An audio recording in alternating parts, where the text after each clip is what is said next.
she dead. I'm not no tip and no pagan. With a class, creed and denomination. And I know like this in a hypocrite. So don't you tell me about your politics. I man stand firm and I get trample the beast. Too much brutality from police. I say, cool it, leave us alone.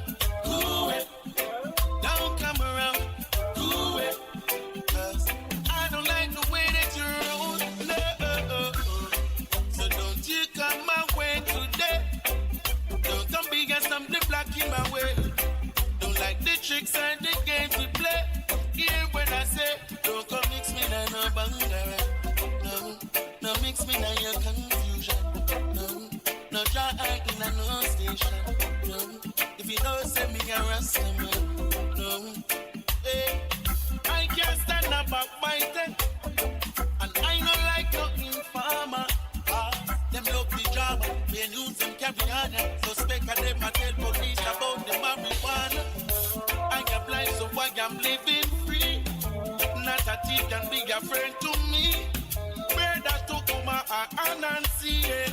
Always gone in misery. Oh. So don't you come my way today. They don't come big as some be black in my way. Don't like the tricks and the games to play. Yeah, when I say, don't come mix me na your bangara. No mix me na your confusion. No try na no stay. Told you I need you. Ask you to be my baby. Ask me to wait around a little longer, but too long will be too late. We can go steady, you know that I'm ready. Why must you hesitate? Ask me to wait around a little longer, but too long will be too late. You're driving me out of my mind. I can't wait all this time. Honey, please hear my plea. Won't you marry me today? Here's my love. Why must you hesitate? Ask me to wait around a little longer, but too long will be too late. Hey, follow me now. Too long. Let me talk to her then. Too late now. Hey, watch out. Woman, I go wait. I won't be late. I will be turning up. If you tie the knot and seal the link, you are go turning up. Your family, you find the things that me no earning up. Them want we pack up like the bus, them in a terminus. But no, we are go hold it out and do the journey rough. Because the love we have inside, so I get burning up. See, you're driving me out of my mind. I can't wait all this time. Honey, please hear my plea. Will you marry me today? Here is my heart, here's my love. Why must you hesitate? Ask me to wait around. Girl, if everything that I had, if everything that I own were to be taken away, I'd be okay. I've got you, girl. When my nights were getting colder, my days were turning gray. Girl, you gave me your shoulder and let me know that you would stay.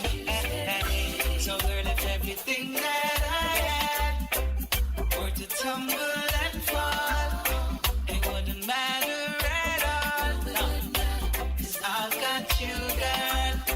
If everything that I own were to be taken away, said I'll be okay. 'Cause I've got you, girl. Got you when I need you most.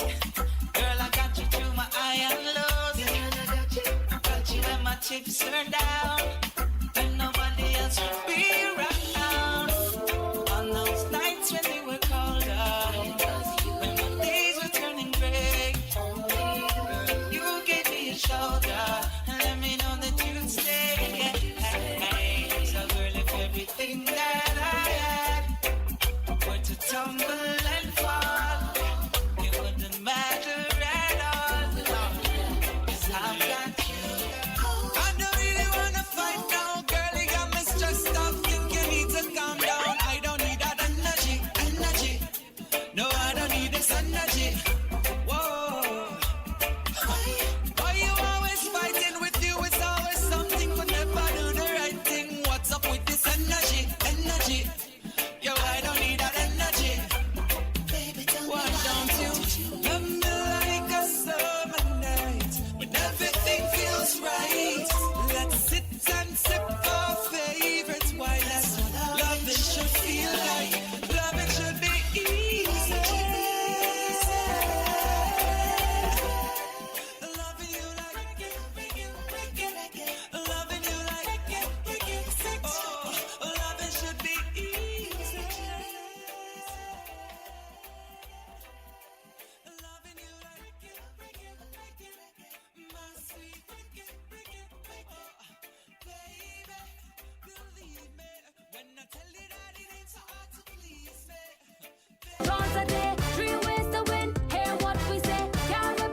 Caribbean numbers So play today. at any Caribbean lottery agent island-wide.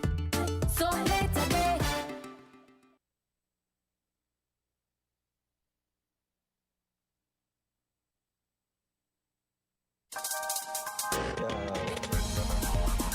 We're different. We're 98.9. 98.9. Win FM.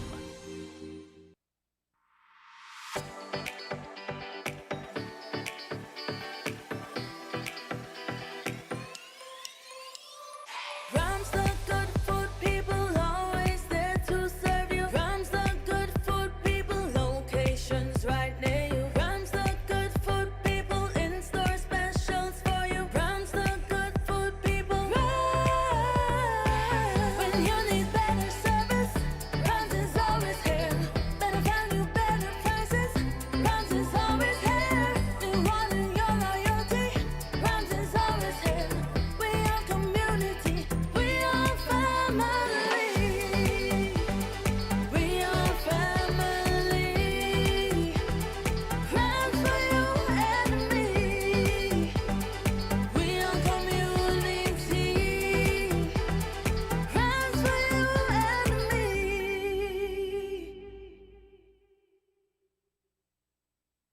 Caribbean numbers come and play. Just $1 $, that is the way. You can pick one number or two or three.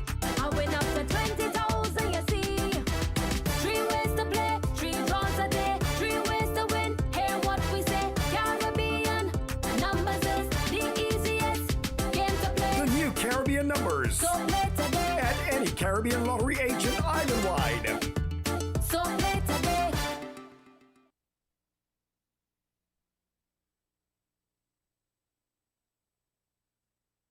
What are you doing? She said, drink a rude boy, I will do the work. You don't have to wind up yourself. You don't have to wind up yourself. Oh. She said, drink a rude boy, I will do the work. You don't have to wind up yourself. You don't have to wind up yourself. Oh. Cause when we out and we active, living we life. So when we drink, we be drinking. Rude boy. So when we drink, we be drinking. Rude boy. Oh, Miss Lady, anyway you see we are we building up our vibes. So when we drink, we be drinking. Rude boy. So when we drink, we be drinking. Rude boy. Why?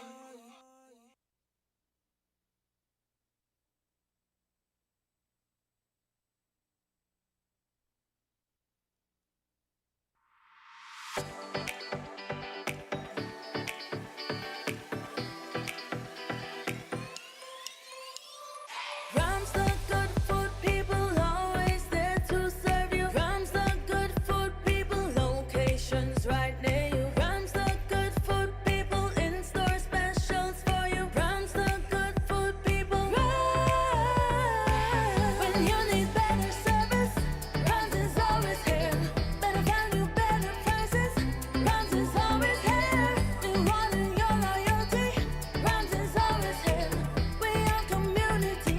We are family. We are family. Rams for you and me. We are community. Rams for you and me.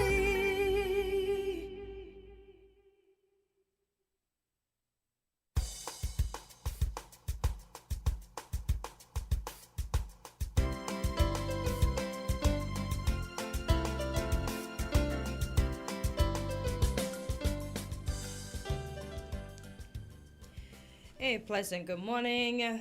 Once again, thank you for tuning in. We are always here, but as I said, technology sometimes doesn't work the way we would like it to work. But we appreciate you tuning in today and every day like you do. Welcome to today's edition of Island Tea, to the Federation of St. Kitts and Nevis. Good morning to the regional and international diaspora. Good morning, Dave. It's been a while. Just to remind you of our local numbers, if you wish to bring something pressing to the fore or join in on the conversation. Our local number is 466-0989. In the U.S., we have two numbers, 1-305-921-4619 or 1-718-285-6984. In the U.K., 0333440065. As I always say, if you wish to get to our sales office, advertising, or whatever you wish to do with us. That number is 466 9586. We're being simulcast on TVC Channel 40, Facebook, YouTube, and we're on your FM dial at 98.9. Good morning, Quint. How are you doing today? I'm fine, just trying to make sure I get a few things, you know. A bit frustrated sometimes because you know Understood. how it is. Right? Yeah, Quint is over there working his self off, trying to sort everything out with the system. But as I said, I get the easy part of life. I saw a post last night. Well, not last night, maybe the night before. And I even asked the person to change the wording of their questions, which is very bold of me. But the person asks if the Caribbean islands, because we kept talking about the EU and other countries joining up. We know we have BRICS, but what was it, the Caribbean Federation or the West Indies Federation that we had that fell apart years ago before some of us were on Earth. So the question was, if we do have a block now, what would we name it and which country would lead? But I asked the person to change that whole question around and ask, who is the leader from all the Caribbean islands combined that we would like to lead that federation? Oh, I won't even venture because it is not only a hypothetical, but no matter what conclusions we as individuals come to, it's still left up to the body of people to decide how they're gonna go about things, what they're gonna name it, and that kind of stuff. They don't usually come to us for input. They just do what they do, and we hear. What we really want, though, is that whatever they do, if they ever do something, that it works, and that they stay in unison and not seem to have a combined body, and then individuals are going behind the body's back and cutting deals and doing things, you know. So, but if I had to pick somebody, I wouldn't pick a country to lead. I would pick a leader to lead. And persons might say I'm biased, etc., etc. But if I had to choose one Caribbean leader to lead all of us in the Caribbean, I would choose Miss Motley. I think she has the gall, she has the bravado, she speaks out the most, she stands up the most, and I think she would make, and this is me, I think she would make an excellent leader when it comes to inclusion and everything else that is needed in the Caribbean. I was looking at an article as well that I saw on WinFM, and it pertains to banking regulations in the OECS. And instead of all of us, and please don't get me, I'm just saying what I need to say, instead of all of them signing on at one time, only 3 OECS countries have signed on to this particular policy thus far, and that is St. Kitts and Nevis. Which policy? Okay, let me give a overview of it. So the passage of the Banking Amendment Bill 2024. So it says it will basically monitor financial conduct and inclusion. Now I saw one part that make a lot of sense, so it's by Kevin Brown, so let me just touch a little bit on it. So the Office of Financial Conduct and Inclusion, although not officially launched through the Eastern Caribbean Currency Union, is responsible for market conduct and supervision. Its leader, that's D. Tracy Polius, she said in quote, so we will have codes of conduct that have the force of law, like I spoke to, and from time to time, we will have what we call on-site examinations and off-site examinations. So that means we will be observing the behavior of banks through whatever medium, the advertisement, and so on. And sometimes we will go into the bank to see whether they are acting in accordance with their own policies and procedures and codes of conduct. Now, she mentioned persons, I don't want to say at the, I'm trying to find a better word. How do I say persons that really can't afford? I don't want to say bottom. Well, you just say the poorer people. I mean, I I don't even know. like to use that word either. Okay, for the folks that don't have, let me read so you can get what I'm getting at. Inclusion means access to financing in various forms for all in society, so that contributions to the financial sector can grow, leading to economic growth and overall regional development.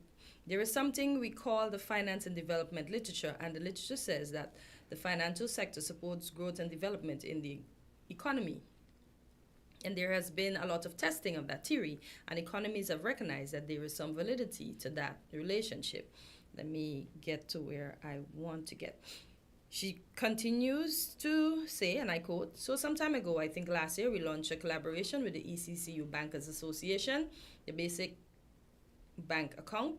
And the Basic Bank Account is a low-risk instrument that is going to allow for more people to join the banking system because we are aware that it is difficult. It was difficult to open a bank account for people who have one piece of ID, who may not have a proof of address. So that instrument allows for more people to join the financial sector and to be able to leverage the financial sector for their own developmental agenda."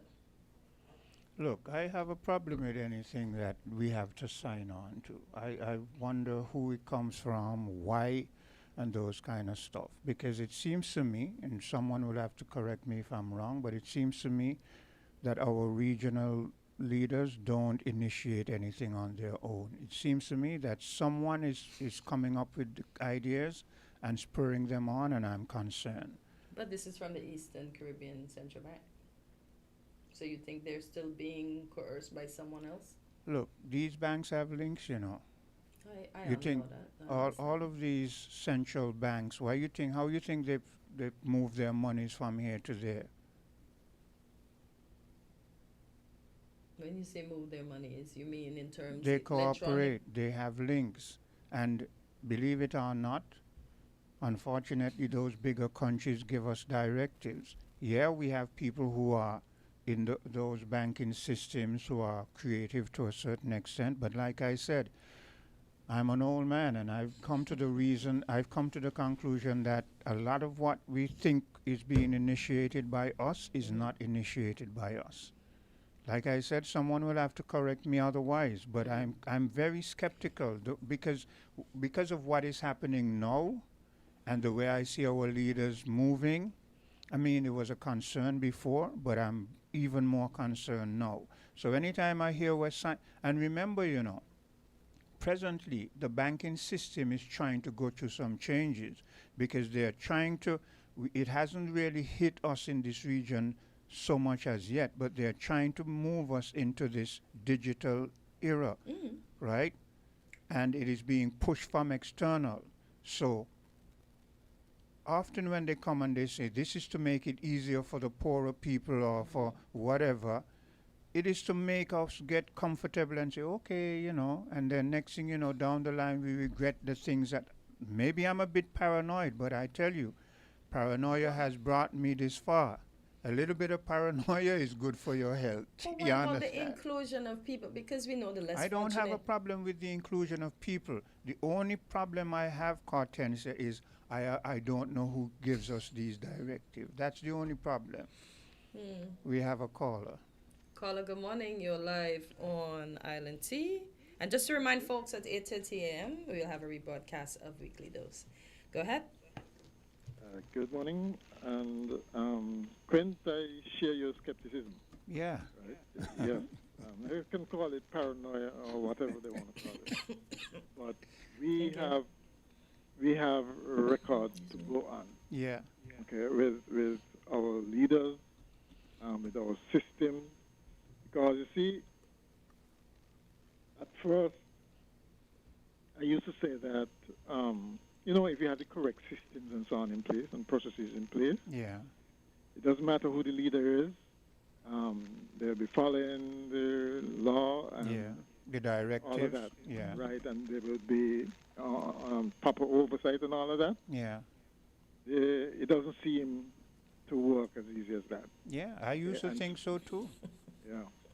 Mind you, we might be wrong, but time has taught us some lessons, and Yes, because we have all kinds of systems and some procedures in place, and the leaders find some way around it. yeah, Okay, so to go back to Hortensia's earlier question, who would you choose at this moment in time?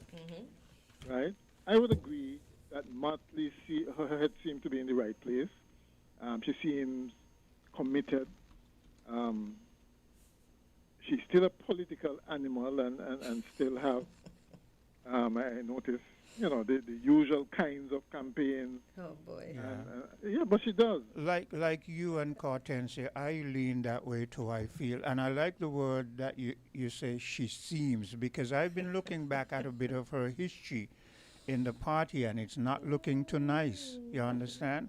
Some of the things that the individual who was there before and how they forced him out of the party, and how he go back and you hear the things that he said she was ruling kind of autocratically. So I don't know. I saw maybe those comments too.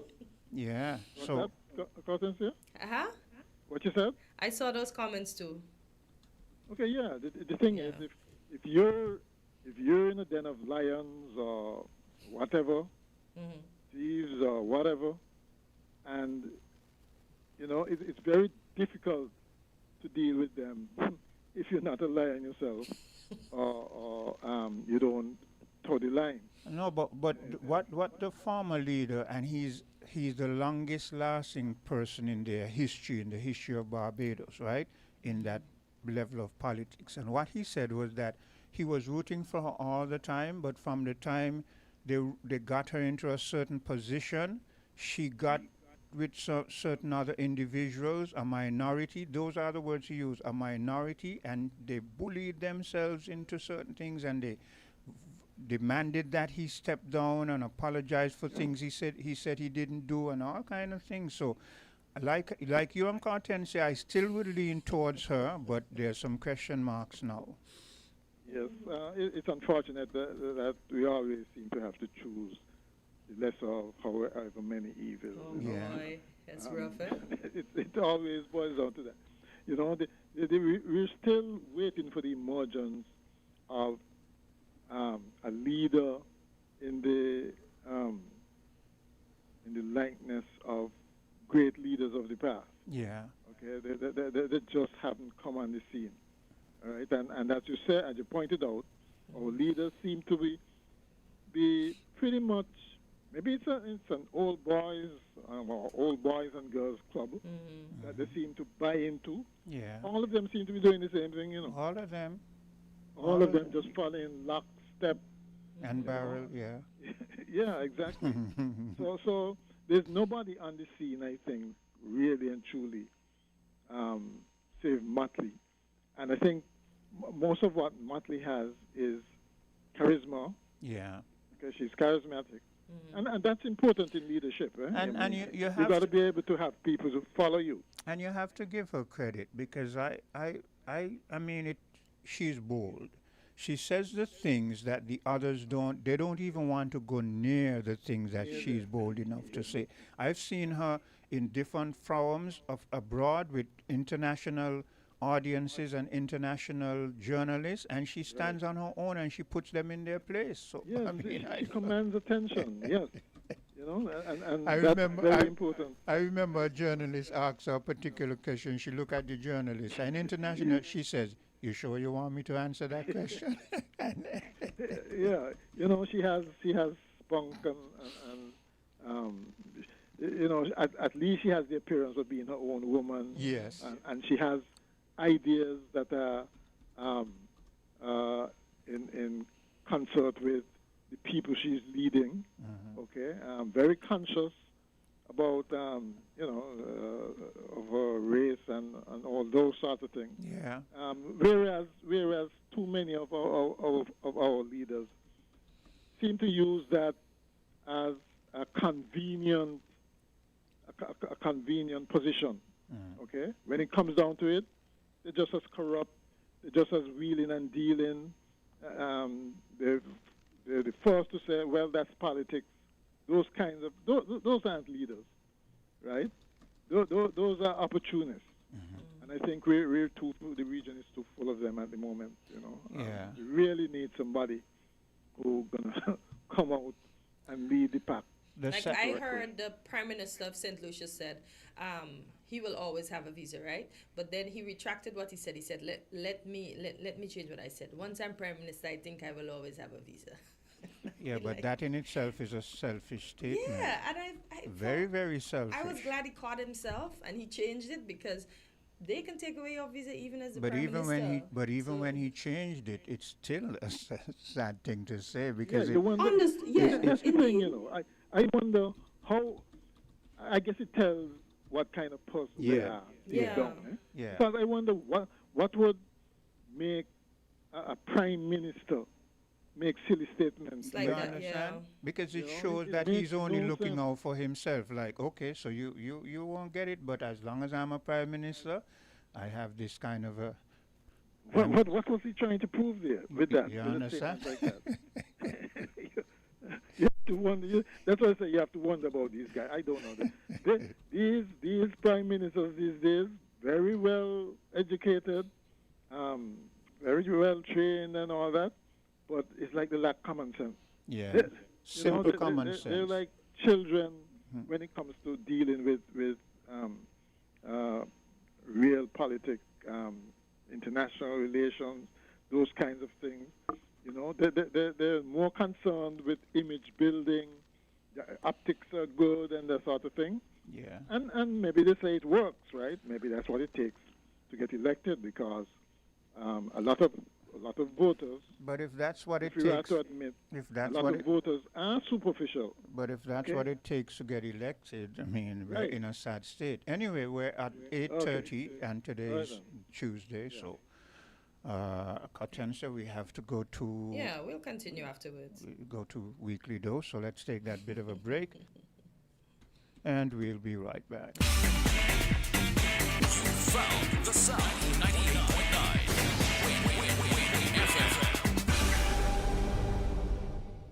This Christmas, add postpaid for a festive win-win. We're gifting you a 50-inch smart TV or a $400 Amazon gift card. When you add a Flow postpaid mobile plan to your home internet, you can celebrate the most wonderful time of the year with a big screen or big shopping. Let us upsize your TV or clear your Amazon cart. Either way, you come out on top. Add postpaid to internet today for your festive win-win. Visit discoverflow.co for more info. Terms and conditions apply. Come, build with us at Hostels Building and Nevis Centers. We don't just sell materials, we help you build your dreams. Whether it's a new home, a renovation, or DIY project, we're here to make it happen. That's why we say, build with us. From foundation to finish, come to our stores where we have the best in building materials, hardware, tools, paints, expert advice, and more. Whatever you need, you can count on us. So if you're ready to get started, build with us. With Hostels Building and Nevis Centers, you're not just building a structure, you're building a future. Let us help you create something amazing. Dream with us, plan with us, grow with us, build with us. Come build with us at Hostels Building and Nevis Centers today. Build with us at Hosfords.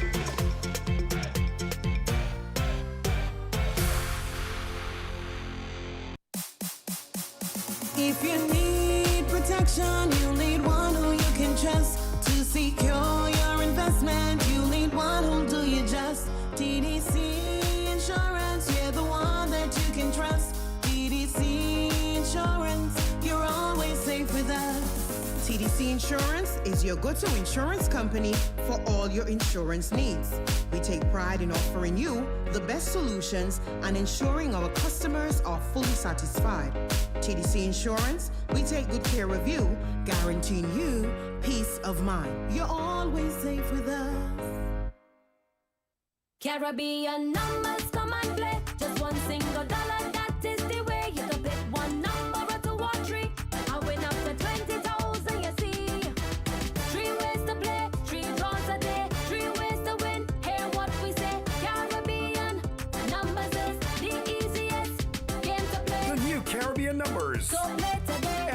Caribbean Lottery Agent island-wide. So play today. As promised, we have the lovely doctor in the house. I know she came in and she spoke about the heat, and myself and Quint had that conversation about those wannabe hurricanes taking our winds.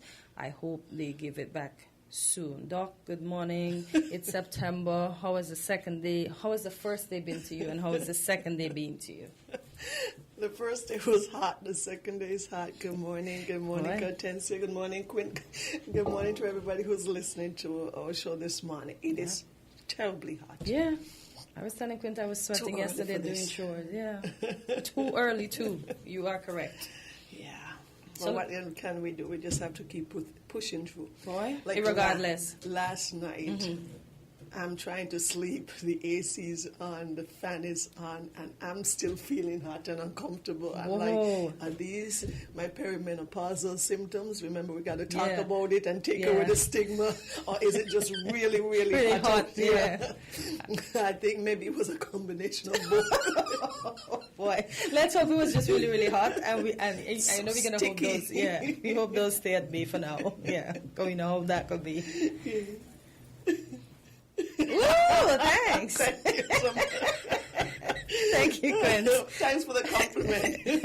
Thank you. So let us talk about the truth about obesity. And I put myself in this bracket this morning, asked Quint, because I let people know what our topic would be prior to now. Also, the truth about obesity is that I found out that we have 46.6% of our population is obese. Our population here in St. Kitts. 46. Wow. Yes, 0.6. Don't forget the 0.6 Wow. of our population is obese, and that is a serious problem, health problem. We know that obesity is a disease, and it's one of the non-communicable diseases that leads to so much complication. So I'm going to give you a couple of stats, Hortensia, so that you could keep this in mind, and we're going to discuss it as we go along.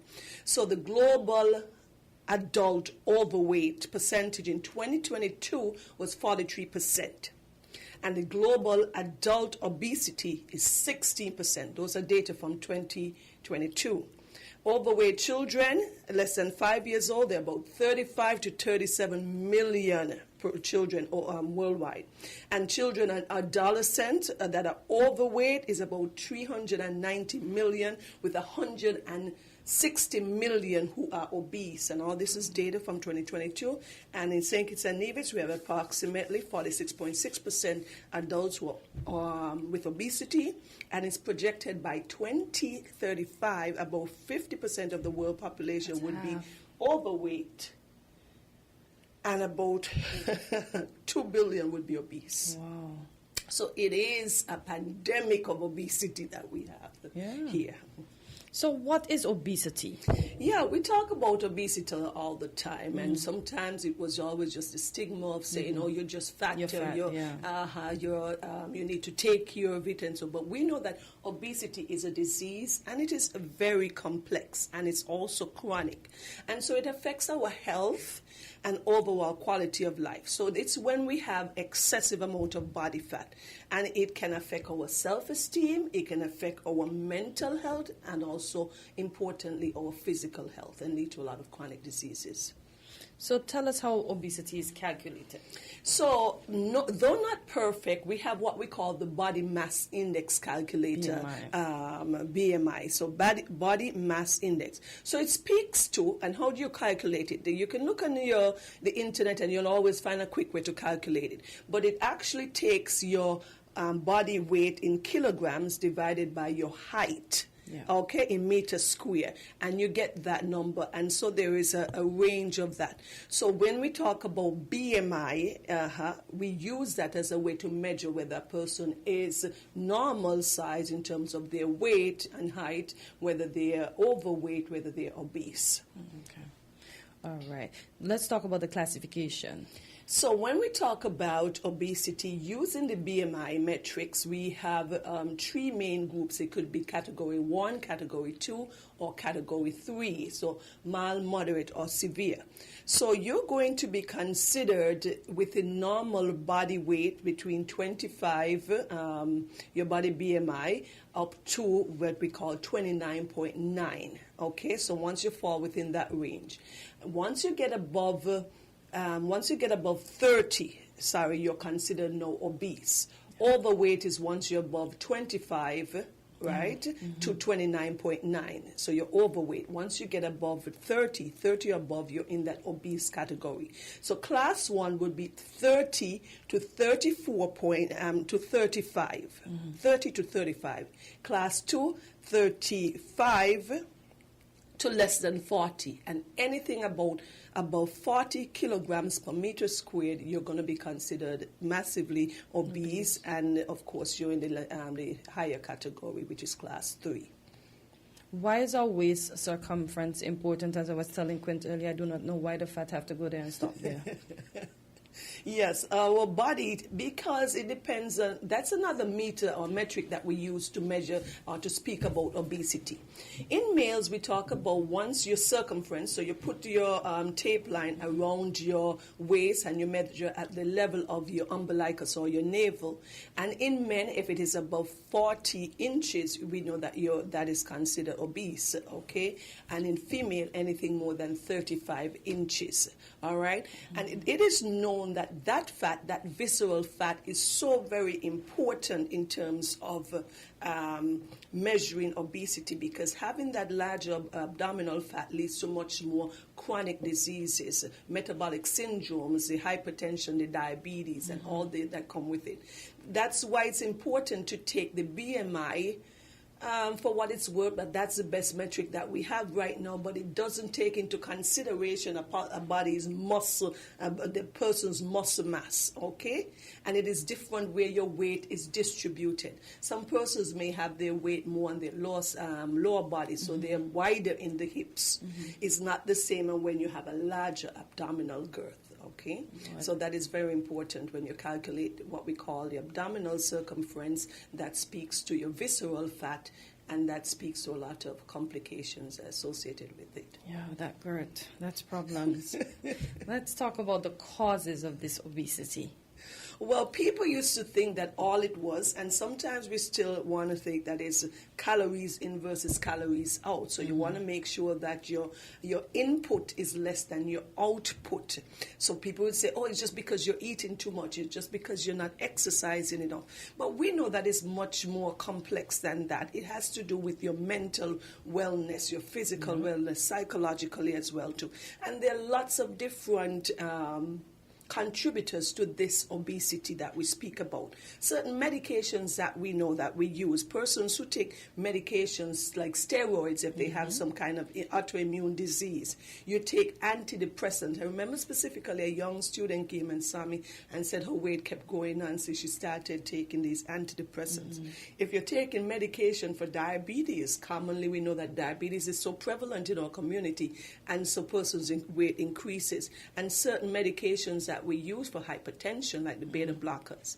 Persons who are disabled, it's not the same that you're healthy and that you can be as active, and once you are bedridden, you're disabled, you've lost a limb due to some disease or an accident.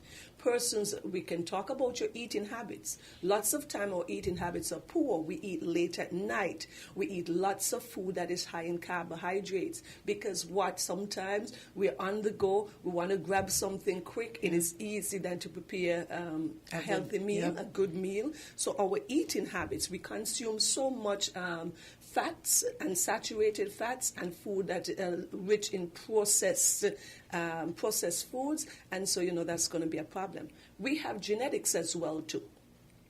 Genetics is very important because your genetical makeup is not the same as mine, okay? And persons are different. And persons who are obese, that is why it's considered a disease. We're finding that their genes specifically associated with obesity. Wow. So persons who are obese is not just, they're not doing enough. They're genetic risk factors and lack of physical activity. Yeah. we're oftentimes we're working much longer hours, we're exhausted, we're getting up late, and we are not exercising. By the time it's 5:30, you're saying that you're too tired now, all you want to do is lie in the bed. Lack of sleep. Last night I hardly got any sleep. I'm restless, you're thinking several things going through your mind, you're hot, it is sticky, and you're not able to sleep. So if your body do not get enough rest, you know that your hormones like the cortisol, those are going to increase. That favors you increasing your weight and depositing of the fat and fat into your fat cells and making your fat cells larger, etc. So those are some of the reasons why a person will become fat, along with underlying conditions. You've ever heard of persons with thyroid diseases? They tend to become much more heavier. Heavier. If you know that your thyroid is not functioning enough, we know that.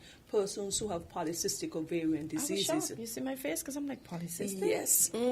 So these females tend to have problems with their weight as well. Oftentimes you see them be placed on things like metformin, the same drug that we use for diabetes, because there's some hormonal changes there too, imbalance. So persons who have things like Cushing disease, where there's an abnormal increase in cortisol in the body, things like that leads to us having obesity. So it's no one single factor for most persons, and especially as we get older, even us as we get into our menopausal years. For women, they talk about 3 stages in life. When you're a young girl and you start getting into puberty, you start your menstrual cycle, there's an increase in weight. Once you get pregnant, there's another period there, and once you're going through menopause, that's another period. I always say that period is the last period where you get to look hot before you die. It just seems so to me, because everybody they lost their weight again, they're looking fresh again before we eventually end up where we're supposed to go. I just look at a lot of ladies and I see that and I was like, wow, that person had so much weight that look, but I don't want to wait until then to get slim. I want to work now. But I noticed that. So what are some of the complications of obesity? So we know that obesity is associated with lots of complications, okay? And one of the biggest one is cardiovascular health. When you talk about cardiovascular, we're talking about the heart and the blood vessels associated with it. So we know that can increase things like coronary heart disease, where the blood vessels that supply the heart becomes damaged, becomes blocked. We're talking about things like heart attack, where you're not getting enough blood supply to a section of the heart and that tissue dies off. We're talking about heart failure. So obesity contributes to a lot of that. We're talking about fatty liver diseases. Lots of extra fat is deposited in the liver. That can lead to inability for your liver to function. Remember, we talked about liver failure some time ago. That's a risk factor. We talk about things like developing gallstones when you have high cholesterols and stuff. Kidney disease. Of course, diabetes type 2, we know that our community is plagued with diabetes. And these are some of the things that we know that. So we know statistically that obesity increases your risk of a premature death from all of these causes, okay? So studies show that you can reduce the risk by even losing a small amount of weight, about 5 to 10% of your current weight. So we often speak about some of those diseases that can lead to lots of health complications. Obesity is one. We spoke about things like diabetes. We often speak about high blood pressure or hypertension. So obesity is associated with lots of other health factors. Well, we really have to get rid of these girls, the love handles, the muffin tops. Everything has to go. So let us talk about Go ahead. Just a second. Why do we call it love handles? What is the love about those? Well, I think the idea was that your partner could hold on to you tight. Right, Quint? If there is something... Sounds good. Remember that culturally, our black men did not enjoy having the really thin ladies. You remember? Originally, yes. It's only now we big and obese. We want the slim things. I don't understand, yes? So a lot of work. To be slim. Exactly. So what are some of the effects of obesity on our health? So along with some of those stuff that we mentioned, we know that as you increase your weight, what does it do? Add more stress and strain on your joints, cadentia, things like arthritis, okay? You start having chronic hip pains, chronic joint pains, back pains, sleep apnea. Yeah. Sleep apnea is that when you go to sleep, your airway is compromised. Oh, I learned recently, and that was so fascinating, that when you gain weight, Quint, follow this, your tongue gains weight as well. I was so flabbergasted when I learned that. So what happens? Yes. So you increase your weight, your tongue, and what happens when you're sleeping, especially on your back, and your tongue relaxes now, it can obstructs or blocks off your airway and you have difficulty. That is what leads to a sleep apnea or snoring. So you have got to lose weight so that your tongue can lose some weight. I did not know that little factor that added weight. And so if you remember that we have the back portion of that tongue, so that weight there, once you start relaxing, it closes off your airway and you have respiratory distress. Sometimes you wake yourself up spontaneously. That is why persons with sleep apnea, they do not get a full night rest. Then they wake up and they're much more exhausted. Wow, the constant jumps. So please realize that everywhere in your body seems to gain weight as well too as we get to. Wow. I see here cancers. Yeah. Wow. Lots of cancers we know that are associated with obesity. Esophageal cancer, that's the cancer of the food pipe or the food tube. Yeah. We talk about pancreatic cancers. We talk about colorectal cancer. Those are very common cancer. And breast cancer, uterine and ovarian cancer are associated with obesity. Wow. Oh boy. I see female infertility and pregnancy complications as well. Of course. Once you are obese, you have much more difficulty to conceive and even at times maintaining and carrying that pregnancy to birth, to fruition, you know. We talk about mental disorder and depression and mood disorders. Wow. All of these are associated with. They even talk about things like memory and your ability to think, forgetfulness. You increase your risk of dementia and things like Alzheimer's. So obesity does have a lot of associated risk factors. Caller, go ahead. You're live on Weekly Dose. Hello. Good morning. You're live on Weekly Dose. Do you have a question for the doctor? Yes. Good morning, Doc, and good morning, Queen Catencia. Good morning. Good morning.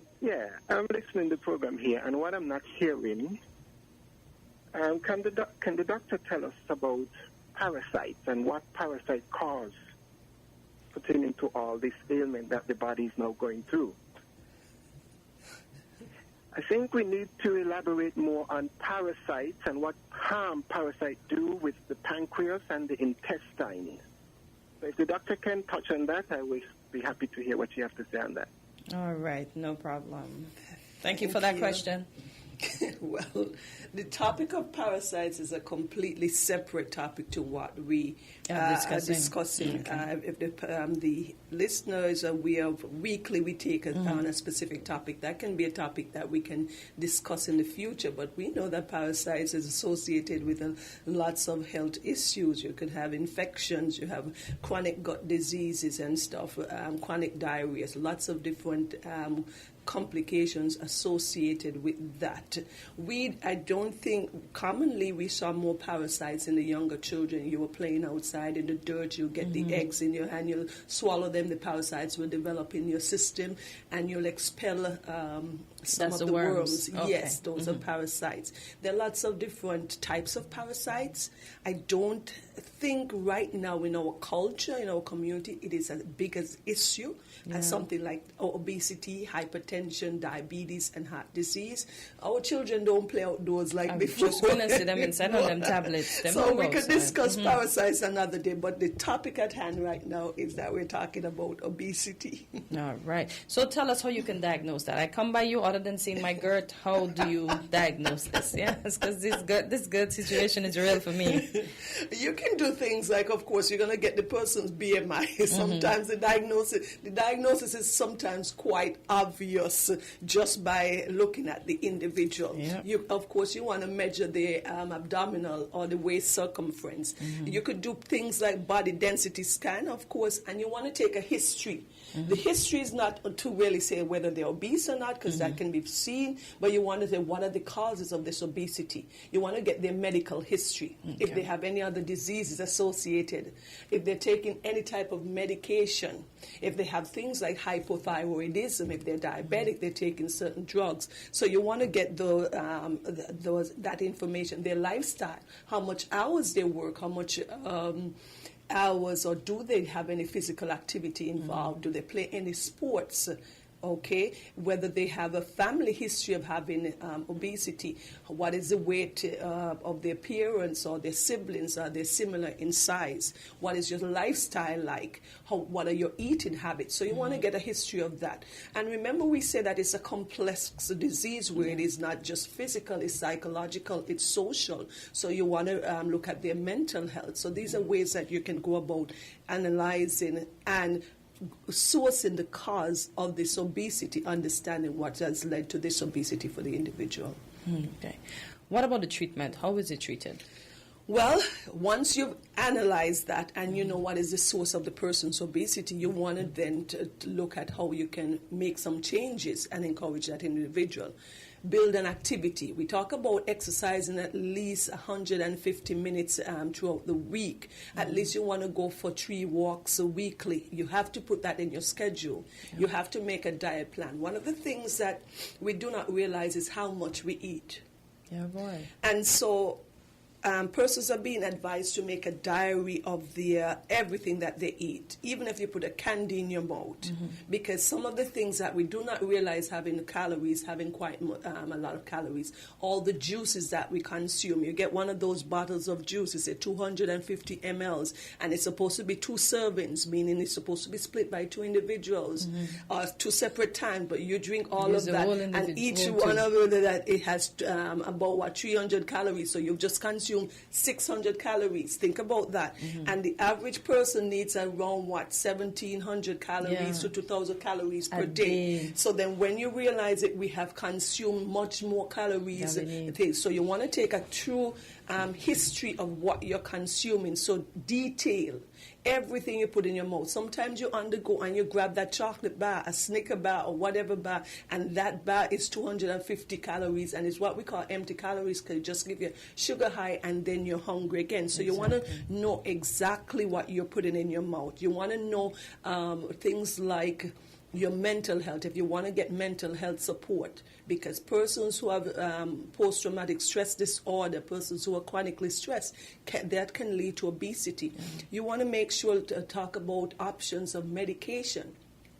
Everybody keeps talking about this Ozempic. Yes. I see Serena, she recently came on and spoke about it. I think she lost about 30 pounds plus. Plenty. Yes, she lost quite a lot of weight, and so she has been speaking about that. So persons can be placed on some of these drugs, these injectables or these tablets, if there is a need.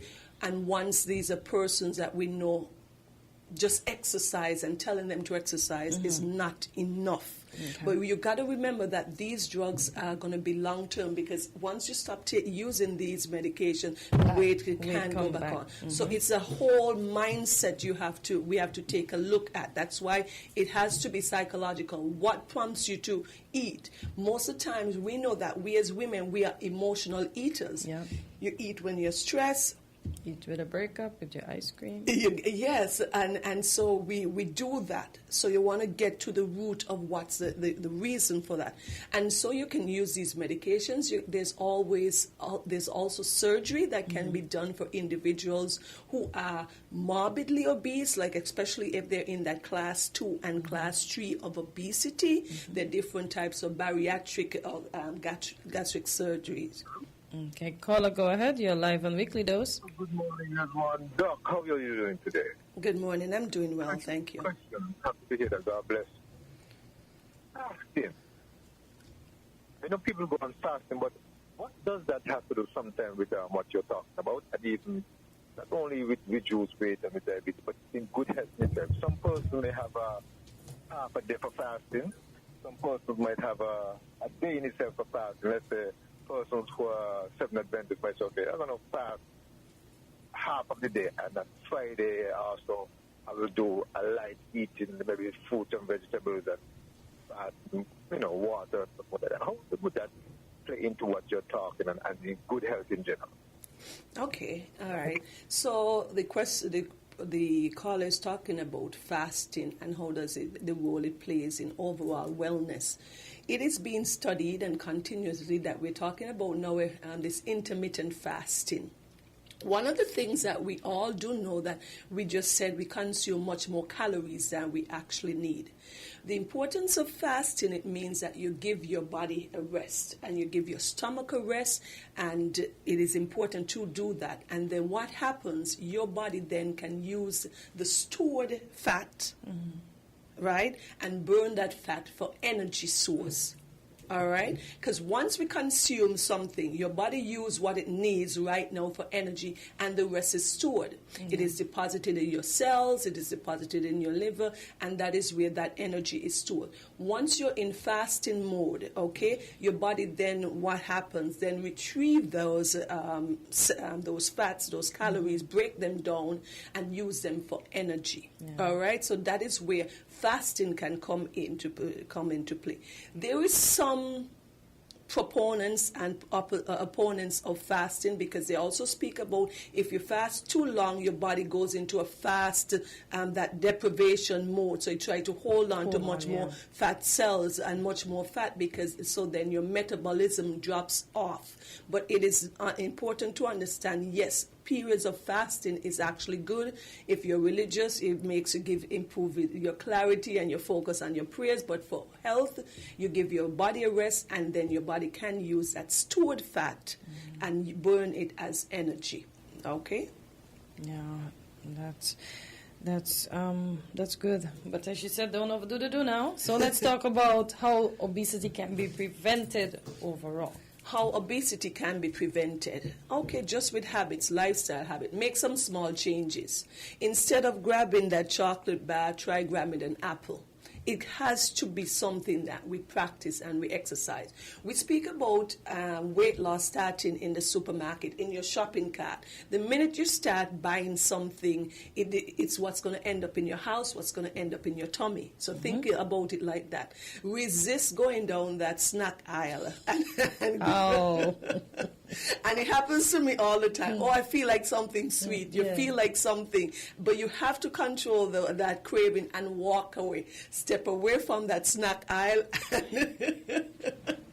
and go over to the produce where you can get probably a few grapes, get some apples and stuff. Because all of these snacks are processed stuff. They're loaded with sugars. They're loaded with all these processed flours and stuff, these cookies, these biscuits, these chocolates that we love. And so you want to step away from that. And so you want to cultivate an overall wellness, making sure that you prepare your meals. One of the biggest problems with us, and it happens to most of us, we do not have the time to sit and make a proper meal, so we grab what's near to the hand. And typically what is easy is that fast food, so you stop and grab something quick, or bread, and we know all of the problems that come with consuming all of these white and processed flours. So you're grabbing a burger, you're grabbing some fries, and we do not take time to do a meal prep. So one of the things that we can do, especially on the weekends, you prep your meal. If you're going to cut up your carrots, you're going to cut up your onions, peppers, whatever, and you parcel them out. So it makes it easier throughout the week to do that. And it is something that we all have to create that habit of, because if you start thinking about your meal only when you're hungry, that's when you're going to grab whatever is closest, and it's typically something that is not healthy. And so you want to add physical activities. Get a friend to go with you. I've been walking with a girlfriend of mine, one of my good friends from since high school. So we walk at afternoon. So you go on the golf course, you try and do some exercise. Whatever you can to keep you. I actually bought a set of weights as well too. Quinta got 5 kilograms, and I've been doing my curls and my thing at mornings, and it takes a lot of discipline. Not every morning I'm going to be doing it well, but it's something that you've got to put a part of your plan. Once you've hit the age of 40 and above, we start losing muscle mass. And you have to keep that muscle tone because it's important. Much more muscles, when you have much healthier muscles, it is easier to burn that extra fat. So it's very important to weight lift. So we want to be encouraged to do that, to exercise, to walk. And I'm finding a lot of information where walking is much more beneficial than running. So people, I'm not asking you to be an athlete. You don't need to run a marathon. You just need to walk for 45 minutes and a brisk walk, and that's going to be very helpful. So these are some of the things. And get a buddy involved. Get an accountability partner. When somebody's calling you, you really hope they wouldn't call you the morning to get up. So you're exactly. And when they call you, you know you have to go. So it's an accountability partner. So it's very important. We have got to get that 46.6% down of obesity that we have in this small community. It's not too far from 50 at all. And we don't want that in our little federation. No. Yeah. So it's very important. Quint, any comments? Well, as you were speaking, I was thinking, and I've spoken to Hortensia about that. When I've been walking all my life, and when I walk about, I see a lot of children, and most of them seem to be obese. Yeah, and we didn't have that. Do you remember that? We were slim kids. We spoke about that this morning. We were slim kids, but the good things are not cheap, and the cheap things are good. So I guess the parents, according to their pocket, they have to make the choice. But I asked them this morning. I challenge you on that, Hortensia. For real? Okay. I challenge you on that. Because when you go in and you buy that packet of chips or whatever, it's $9, $10, $11. What happened to getting some carrots and make carrot sticks with a little bit of dip or something like that? But nobody wants to take the time to do that. A lot of times we're looking the easy way out. So the mother, what happens, and it happens to all of us, but this is an example. School is back on now. So she gets up late and she's running around. She has things to do. She's not going to take time to prepare an egg sandwich and prepare some foods. What she's going to do, grab a quick donut or something. Oh, here, grab that. Grab a juice from the refrigerator, these little packet juice that we give to our children that are high in sugars, and you take them, run them to the door, get them into the car, and get them to school. And that is the cycle that we're in. So it's not necessarily that it's cheaper, because when you go to your local market, you can get your fruits and vegetables cheaper. Your sweet potatoes, your carrots, your onions, those things, your cabbage. But we don't want to take the time to dice up the cabbage and make that coleslaw. Oh, boy. All right. Caller, go ahead. You're live on Weekly Dose. Do you have a question for Dr. Osborne? Yes. It's more in line of a validation. Okay. Is it possible that, yes, you avoid the chocolates and the sweet biscuits and those things that are supposedly bad for you, rather than avoid them altogether, you just use them in judicious quantities. Like, for instance, you're not going to eat a whole chocolate bar right away. You might take a peg or two. Is that okay? Speak for yourself, sir. No, I'm serious. Because Mr. McMahon, who doesn't eat a whole chocolate bar? I can't sit here and lie. I do. Look at me. No, I do. But you have control. That's what I'm trying to get from the doctor. Oh. But it isn't what you eat, but how much of it. You can be judicious. Because, you see, I don't know, doing things like that satisfies some kind of urge, or release what you call those things, endorphins or something, that make it feel good, right? As opposed to not using them, you can have all kind of withdrawal stuff, right? So is it okay? Do you think? Okay, I like that. But it's really going to be individually centered, okay? Because you know what works for you, Hortensia.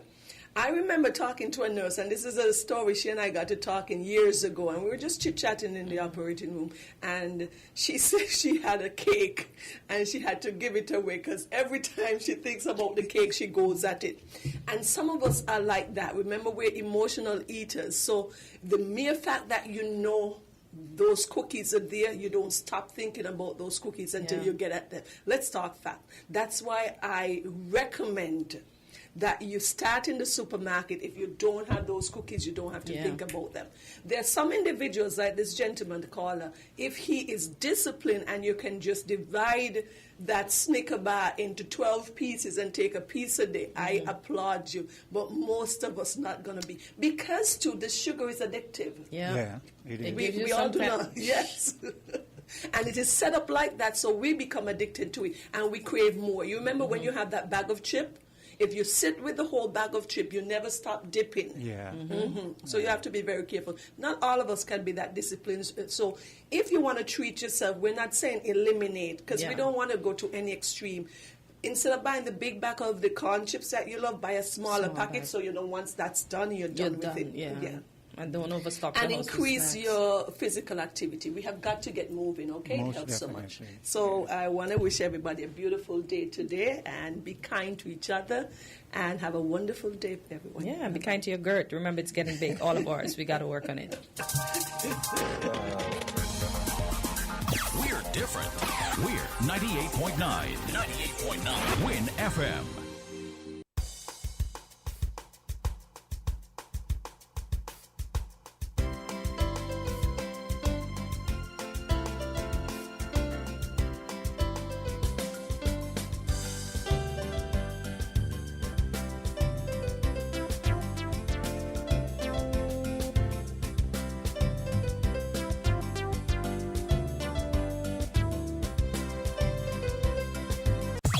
WINN is 98.9. 98.9 is Win FM.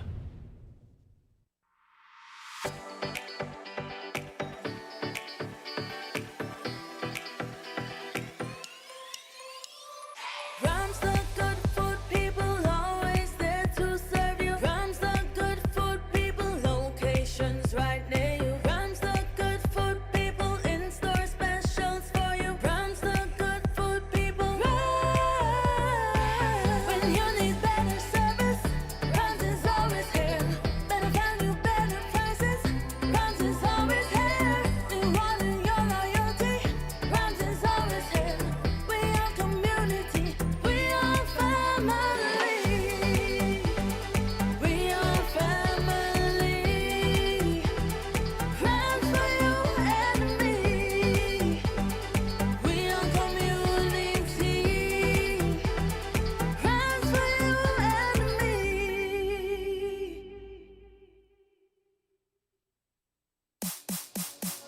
If you need protection, you need one who you can trust to secure your investment. You need one who'll do you just. TDC Insurance, you're the one that you can trust. TDC Insurance, you're always safe with us. TDC Insurance is your go-to insurance company for all your insurance needs.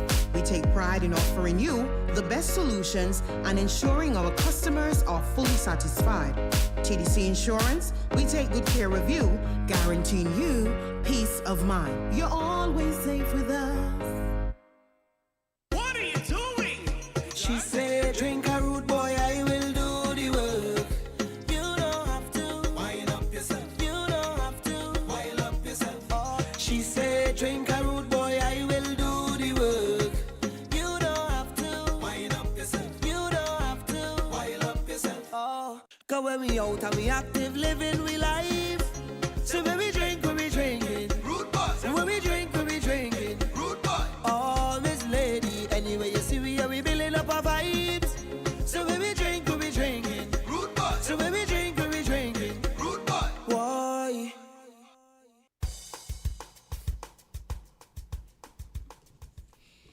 And we are back on Island T. It's just about 11 minutes after the hour of 9. And whilst we were listening to the rebroadcast of Weekly Dose, myself and Quint were chopping up some issues and just looking at how our color keeps down our color.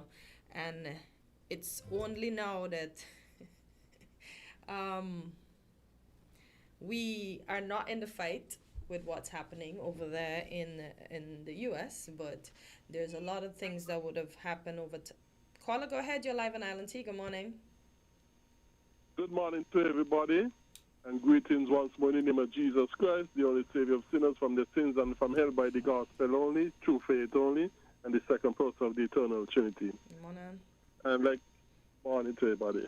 I was thinking on something, and I would like to revisit something from yesterday.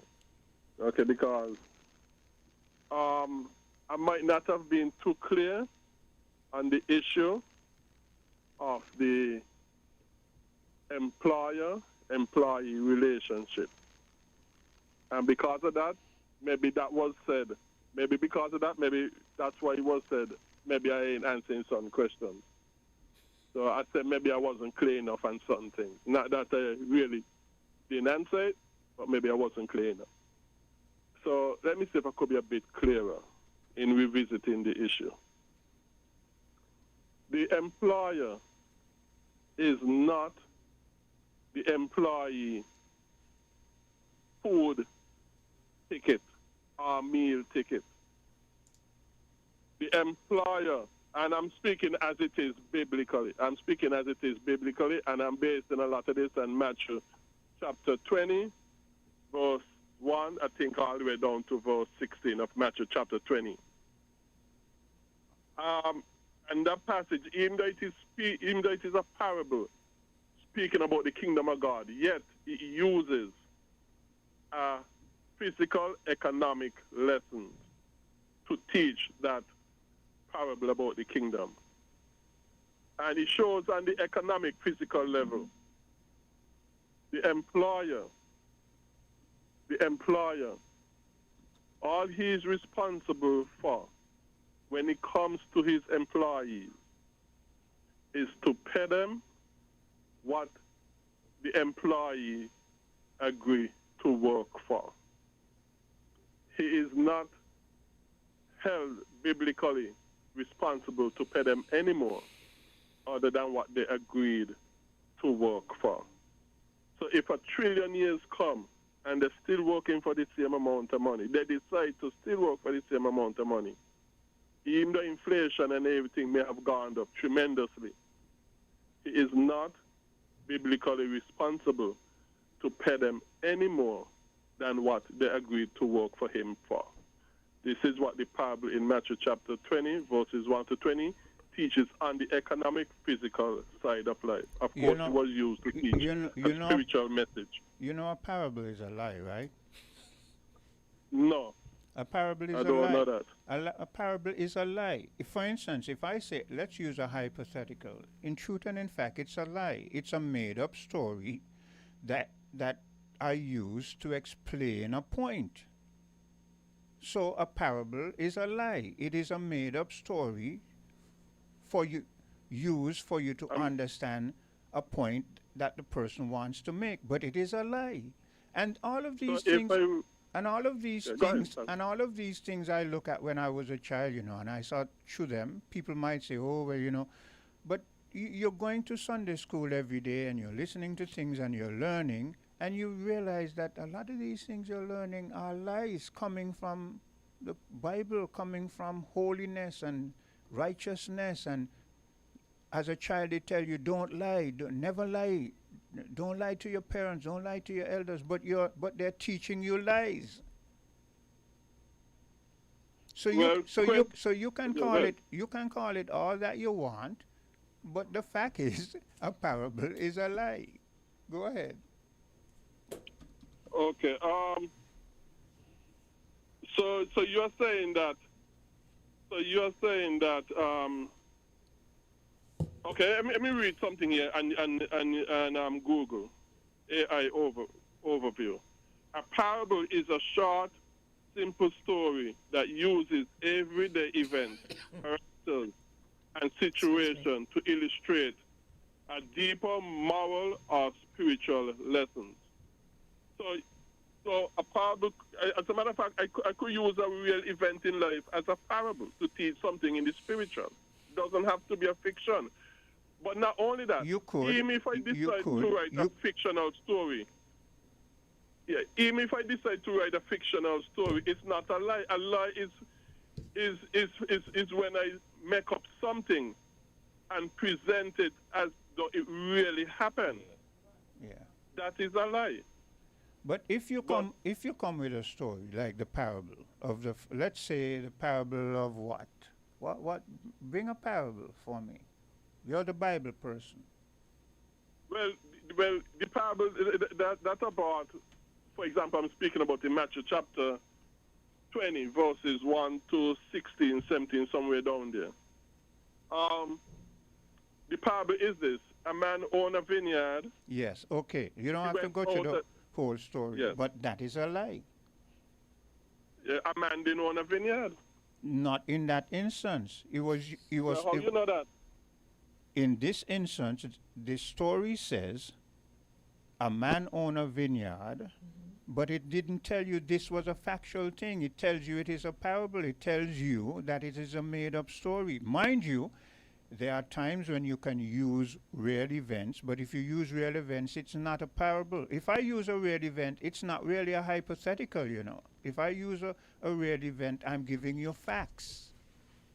When I make up a story and I say, let me give you a hypothetical, naturally you understand, I'm making up a scenario so that you can understand bit by bit by the end of the story that a point that I want you to understand, right?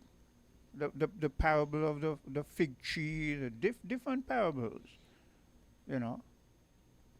Made up stories. As a matter of fact, this is what I'm saying, you know. Most of the stories in the Bible are made up stories. They're fictional stories. They were written by different people at different times trying to explain certain things that had already gone long before. For instance, let's say Adam and Eve, right? And after they were thrown out the garden, and a person sat down and said, okay, this is what happened when they were thrown out the garden. And they come up with their own story. And then years later, some people scrutinize that, and if they decide, okay, that fits good, so we're going to fit that into the Bible. That is how the Bible was put together, you know. That is why it has so much different contradictions, because different people from different times were writing things, and they contradicted each other. But you all don't want to admit about the contradiction. You all know for a fact that these stories were compiled over time. A lot of these stories, they didn't happen. Some of those stories that are in the Bible that say, after this came that. When you go back in history, you'll find that it's twisted the other way around. One was before the other, but for convenience, people twist the story how they want because they had an agenda. But anyway, okay, go ahead. Yes. A lie, as far as I understand it, is a false statement that is made with the intention of deceiving. That is my understanding of the definition of a lie. But the Bible, a false statement but the with Bible, the intention of deceiving. But the Bible, and a lot of Christians, that's why I don't keep Christians. I'm blunt. A lot of Christians I know Cleo is not going to agree with me, but the Bible is made up of a lot of lies. It's a lot of lies. Well, the Bible says, let men be liars, but let God be true. But who say God did lie, this? The parable is not a statement to say, well, okay, X, Y, Z is a false statement. This is a false statement, but it is intended to deceive you. That's not a lie. That's a rhetorical instrument. Greg, that's a rhetorical way of speaking. If a person comes with a story to deceive you, do they have to tell you that the story is to deceive you? They know the story is to deceive you. No, they don't, but it's still a lie. Because the intention of it was to deceive, not to teach a spiritual lesson. So the intention of most of the books in the Bible was to carry people down a path that isn't true. Well, the Bible says, let God be true and let all men be liars. So I'm choosing what the Bible says over what you are saying because, no, I don't think it was meant to deceive, but And I it's expect, a spiritual lesson. I expect you're going to do that. Hello, caller. Yes. Okay, we lost that call. Yes, Wrap up your point. Yes, but so this is what I'm saying. This is the relationship between us. Hello, caller. Hold a second. Hello, caller. Greetings and salutations. Happy anniversary to Hortensia. Thank you. Yesterday you made a comment. Your voice is very muffled. We can barely distinguish what you're saying. Okay, I was saying... You're clear now, yeah. Yesterday you made a comment that China is a superpower, you recall? Yeah. China is not a superpower. What China are they? Is emerging. And right after you said it, I went and I, did some investigation. Yeah. And one of the things they lack is that in order to be in that bracket, they are not capable of deploying forces around the world rapidly. Yeah, who said that? Who said they are not capable? No, that's the information I got. Oh well, that is contrary to the information I get. But go Okay. ahead. But go ahead. Now, Russia is not a superpower because they lack the same ability to do that one thing. With all the weapons they got, my source rate them as a regional power. And what is where your they bully- and what is your source? I went to Google and I went to Gemini, and that's where I got the information. Well, like for instance, Russia, all it does is bully their neighbors. You remember when they beat up Georgia? Yeah, but what is America doing? What has America done historically? What has the Europe done historically? This is the hypocrisy I don't understand. I am not saying that Russia is nice. Do you hear me come and defend Russia and China? No. But what I'm saying is, let's not be hypocritical. We have been, look at from the Middle Passage to now.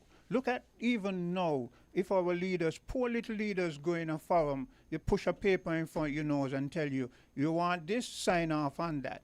And we're seeing it blatantly now, the bullying. But the bullying from the US is nice and the bullying from Russia is wrong. All of them are wrong. I wasn't discussing the merits of who right and wrong. Oh. I was just no. I was just commenting on the fact that you said China is a superpower. But it is. You know what determines a superpower, unfortunately, today? No, tell me. Whether you have military capabilities, nuclear capabilities or not. I disagree. That is what they define as really being a superpower, because no matter how powerful another country is, they think twice because you have something that could damage the world. So let me ask you this question. Are you saying Pakistan is a superpower? It is an emerging superpower, just as India. An emerging superpower. And let's put emphasis on the word emerging, because you all seem to say things as if though we are not aware of the English language. If someone is emerging as something, it means that they are already on a certain level to get there. An emerging superpower, it means that they are, in a sense, a superpower, moving up to the level of the dominant superpower. That is what emerging means. A potential winner means that tomorrow, if you hear the winner wins, someone who you didn't think, you say, oh, well, okay, I know she had potential to win. Yeah, but I understand what you're saying, but the information is saying, and that's just one. I agree with you. That's just one. Yeah. But the one in particular, the emphasis on was to deploy forces around the world rapidly. You know, one of the reasons why the U.S. can deploy forces rapidly, it's not so much that they're deploying rapidly, you know, it's because if you go back in your history books and you study what has happened, they have bases all over the world, right? Exactly. And because they've put those bases around the world over years, and those bases are there. So all they do when they're ready for war, they just activate those bases. So you're right in that sense. China only have maybe, if I'm not mistaken, I don't think China even have 5 bases around the world. So who's the real bully here? Same with Russia.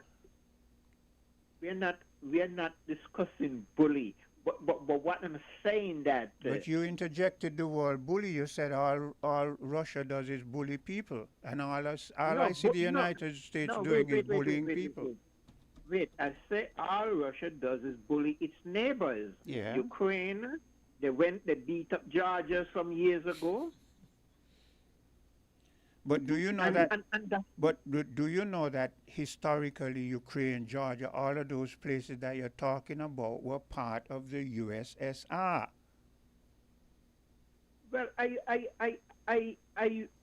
me tell you something. I remember the Soviet Union bloc, but it is not that they were a part of it, you know. They actually took those countries over. This wasn't something willingly done. You realize once the Soviet Union began to break up, all these countries went their own way. But influenced by whom? It's like the United States of America. Look, people have got to be careful of where you get your news from. And you say that Russia beats up its neighbor. I won't dispute that. But what does the United States do to what are we to the United States, the Caribbean? What are we? Are we not its neighbors?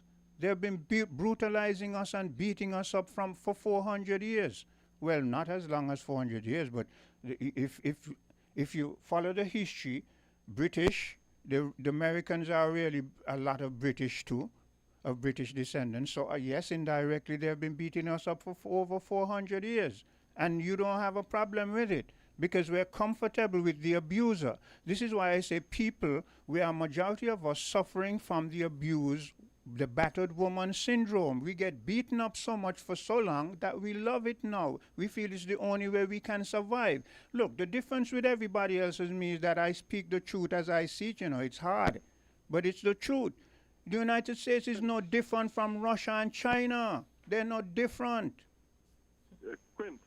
Yeah. Quint, can I say something quickly so that I could free up the line? Yeah. Let me say this quickly. Number one, if I go on what you said, right, we were speaking earlier, if I go on what you said, that means even works of fiction that are based upon real life are lies. And let me say this quickly, Quinn. So I want to free up the line, but go you ahead. could comment. Go ahead. Yeah, so let me say this also quickly. And as I said, as the Bible shows you, employers are not the employees' food ticket. The employers are only biblically responsible to pay the workers what the workers agreed to work for, and therefore government has no right in intervening and forcing or telling employers what to pay the employee. Okay. The government doing such is unbiblical. Okay. Take care, Quint. Yeah. God bless. Caller, let me climax that statement there. He went on to say earlier that even if for 100 years you're still working for the same salary, it is justified because you sign on to it. How could that be right? Then he should have been working for the same salary for the entire time. You understand? Because he did not answer yes or no to the question yesterday, so you still have not clarified it as yet. He dug himself into a hole because why do we work? We work to get money so we can survive. So the employer is really our food ticket. We Exactly. Hello, caller. You can continue with your point. Sorry about that. No. I'm enjoying it, because I mean, Craig. I mean, Craig to me, Greg, is a bit. Greg. Yeah. A bit unorthodox, Yeah. but I support some of his ideas, the things he says, But let's get back to this thing. I am not in support of a lot of things that the United States are doing. I mean, me, when I go to check my mail, I make sure I got my passport ID in my pocket, because there's some people out there wearing they dress up like yeah. But why should you have to walk around with your But passport? he has to. And this is the thing this politician was saying yesterday in Parliament, and I have that clip too. That's madness. But he has to, Hortensia. I agree. No, if they could shoot people, these people do not care because they have skin of Uncle Donald. Yeah. But you give people permission to carry, and the person is carrying legally. The man ain't pulling thing on to now, But I just see it on him, and I figure he should be done because he obstructing what y'all doing. Now, I'm going to say this. I realize they just moved into a big building here, and I see a lot, they got a lot of brand new vehicles, but the only thing in this state, it's an open carry state. When you approach somebody with a mask, you have a right to defend yourself. Yeah. And I'm gonna tell you, I'm not wishing it, but things are gonna happen. Well, because these people here, they do not joke around. So why not come home, caller? This is, huh? Why not come home? Well, ain't as simple as that. Yeah, ain't as simple as that. Understood, but I was just putting that out there because we ain't had them troubles down here. Yeah. Ain't as simple as that. Ain't as simple as that. I disagree. I disagree with that statement, because I can remember some years ago, we had a young man by the name of Trevor Douglas who was breaking car glass on New Street. Why did you call that name? Because the person might say that you're defaming their character. So, if as much as possible. He's dead. Oh well. Okay. Anyway, he was shot by the police. Oh, so he was mentally challenged then. I don't know his condition, but the point is he was shot by the police. Who was the commissioner of police? C.G. Walwyn. C.G. Walwyn is the chief of police at a college here in the States. Okay. If one of his officers did that, they would be up on charge. If someone is breaking car glass, it doesn't give the police the right to execute them. To use deadly force, yeah. Could have shot him in the foot. Exactly. Yeah, I agree. And for years, he had a family member was trying to get answers, and they never did get any information. So you could rule that as, gone. Yeah, caller, there's another caller waiting, so I don't know if you want to wrap up your point. Yeah, I'm good. All right, man, take care. Okay. All right, thank you, caller. Yeah, hello, caller. Good morning, guys. Thanks for your patience. Good morning. Yeah. That's okay. Hortensia, happy belated anniversary. I didn't get to tell you yesterday. Okay, now I really, really, really, really, really don't want to go back where Greg was, but I am. Because Greg is misinterpreting the scripture. He ain't understand. The reason that parable was said is not to say that you're supposed to stuck at $1 state in life, like one pay. That parable was stated because it goes to show that the people who started, say you started work in January, Hortensia, and your paycheck was $8 an hour, and I come in at the end of the year. I'm getting the same as you, and that was with the complaint. The people were complaining because and they realized that, oh, you come in at the last end of the crop and you're getting the same amount of money as me. But we all agree it was the same hourly rate. So I get the same money because that is the pay, that is the wage. And the jealous, is where the parable come in. He was talking about because everybody, regardless of what point you come in, the wage was set. Yeah. It doesn't mean that the wage is not going to change, because you could also go to the parable of the talents. When the talents were given out, what did you do with the talents? Yeah, that's a good example. Yeah. So those who worked something got more. Yeah. Exactly. Yeah, you didn't sit down on it. You realize he didn't answer my question yesterday when I asked him if his pay should remain at my hypothetical, right? $450 a week.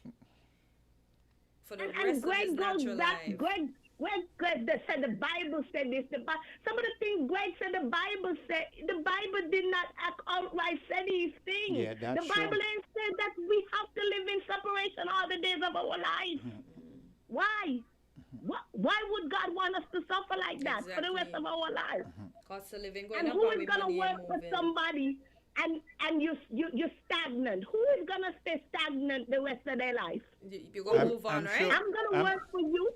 I'm sure that Greg, when he was working, before he retired, he got increments, he got increases. And he looked forward to those. Yeah. Did he reject them and say, he no, don't answer the question I'm supposed to stay there? He did not answer my question on to know whether his pay should remain. If he believed in what he's saying, all his pay increase, he should have rejected it. Yeah, he should have said no. The Bible says. Yeah. Exactly. The same Bible, he keeps saying Bible said. He should say, no, the Bible says, and don't take it.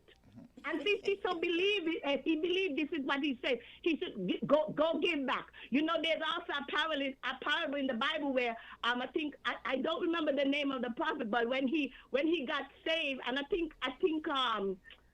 oh dear God, I think Paul also did the same thing. He said, those who I offended, if I robbed anyone, he was a tax collector, I think. He said, if I robbed anyone, I will give them back and give them double. Well, Greg, if you believe that the Bible says you're supposed to stay stagnant and only work for what you agreed to, you should give back all the extras you got along the way. It makes no sense to me. Yeah, for real.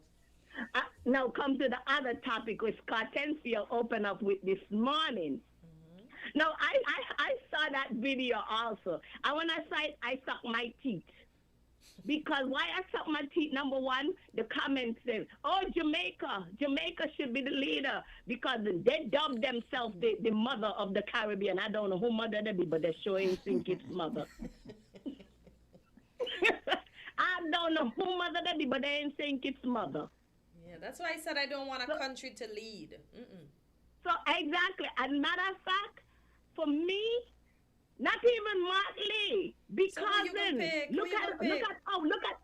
look at us, right? How we think. I'm gonna look out for the people of my country first, regardless. Yeah, that's how we are. There would never be fairness. Yeah. So let's keep it real. So nobody at all? None of the leaders you Nobody at all. Wow, that's rough, boy. So how we gonna run the federation? Cleo, this is why sometimes when I speak, I say, the facts are hard, but they're the facts. And that is a fact. I mean, we're human beings, and human beings tend to follow their passion. And tell me what leader is going to be. I mean, look, all we hope for is for some level of equality across the board. But what leader in this world is going to say, well, I'm a Jamaican, or I'm a Kittian, or not only one. Not all of them are going to lean towards their own first. No earthly one. Yeah. Wow. And this is why they need to come together as a body and make decisions, as opposed to, any one individual, because there's going to be a bias.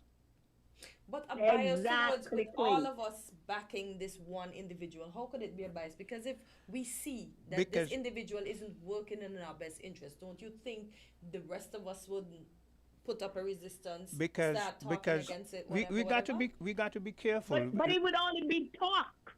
We have to be careful, we might fight, because let's look at, for instance, the prime ministers in all the countries. Prime minister, prime, meaning foremost, top.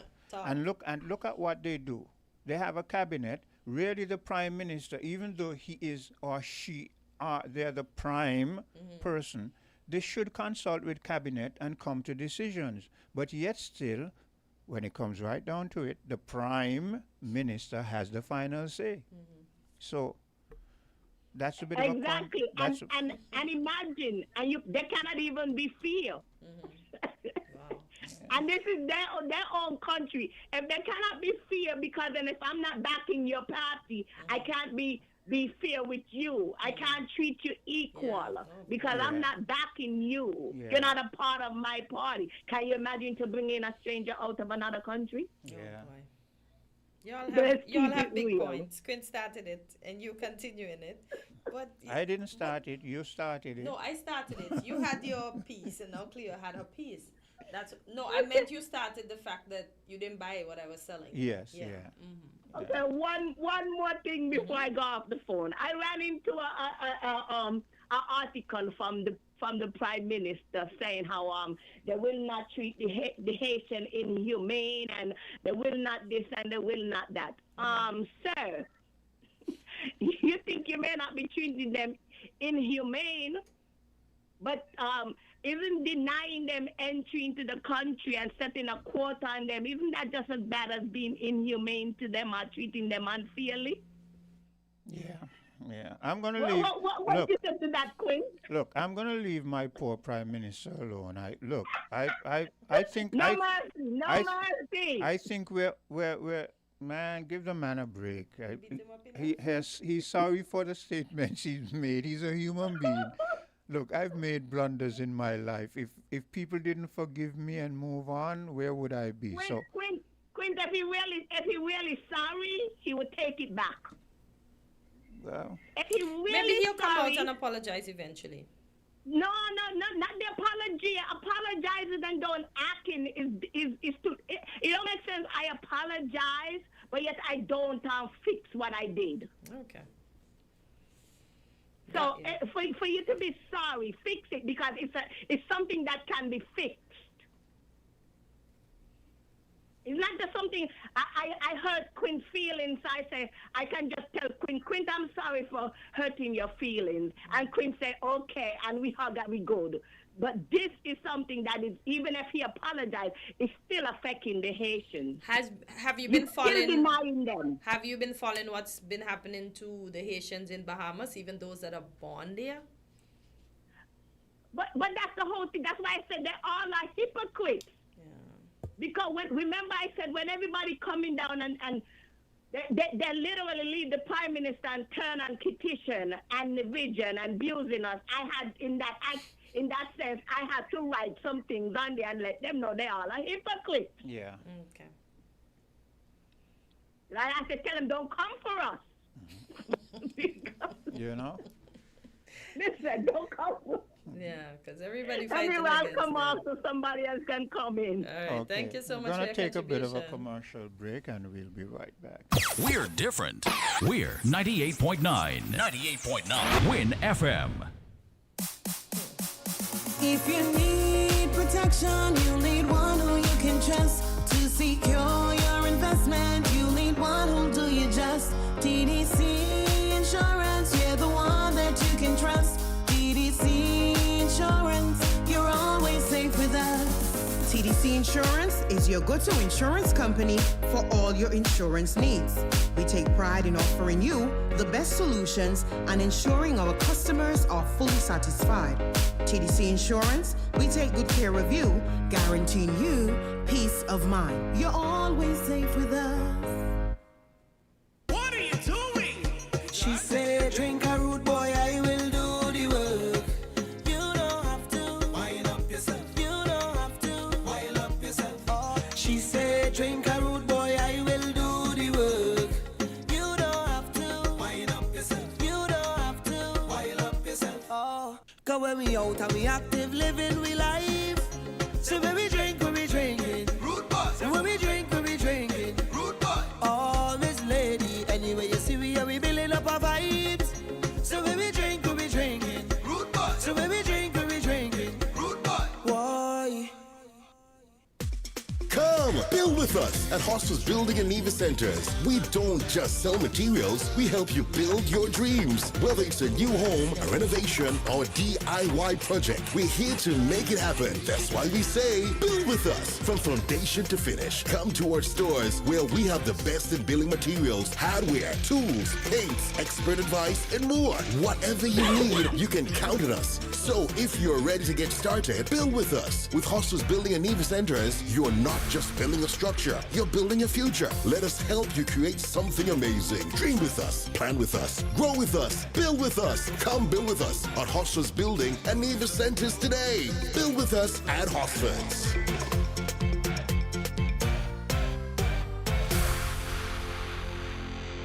This Christmas, add postpaid for a festive win-win. We're gifting you a 50-inch smart TV or a $400 Amazon gift card. When you add a Flow postpaid mobile plan to your home internet, you can celebrate the most wonderful time of the year with a big screen or big shopping. Let us upsize your TV or clear your Amazon cart. Either way, you come out on top. Add postpaid to internet today for your festive win-win. Visit discoverflow.co for more info. Terms and conditions apply.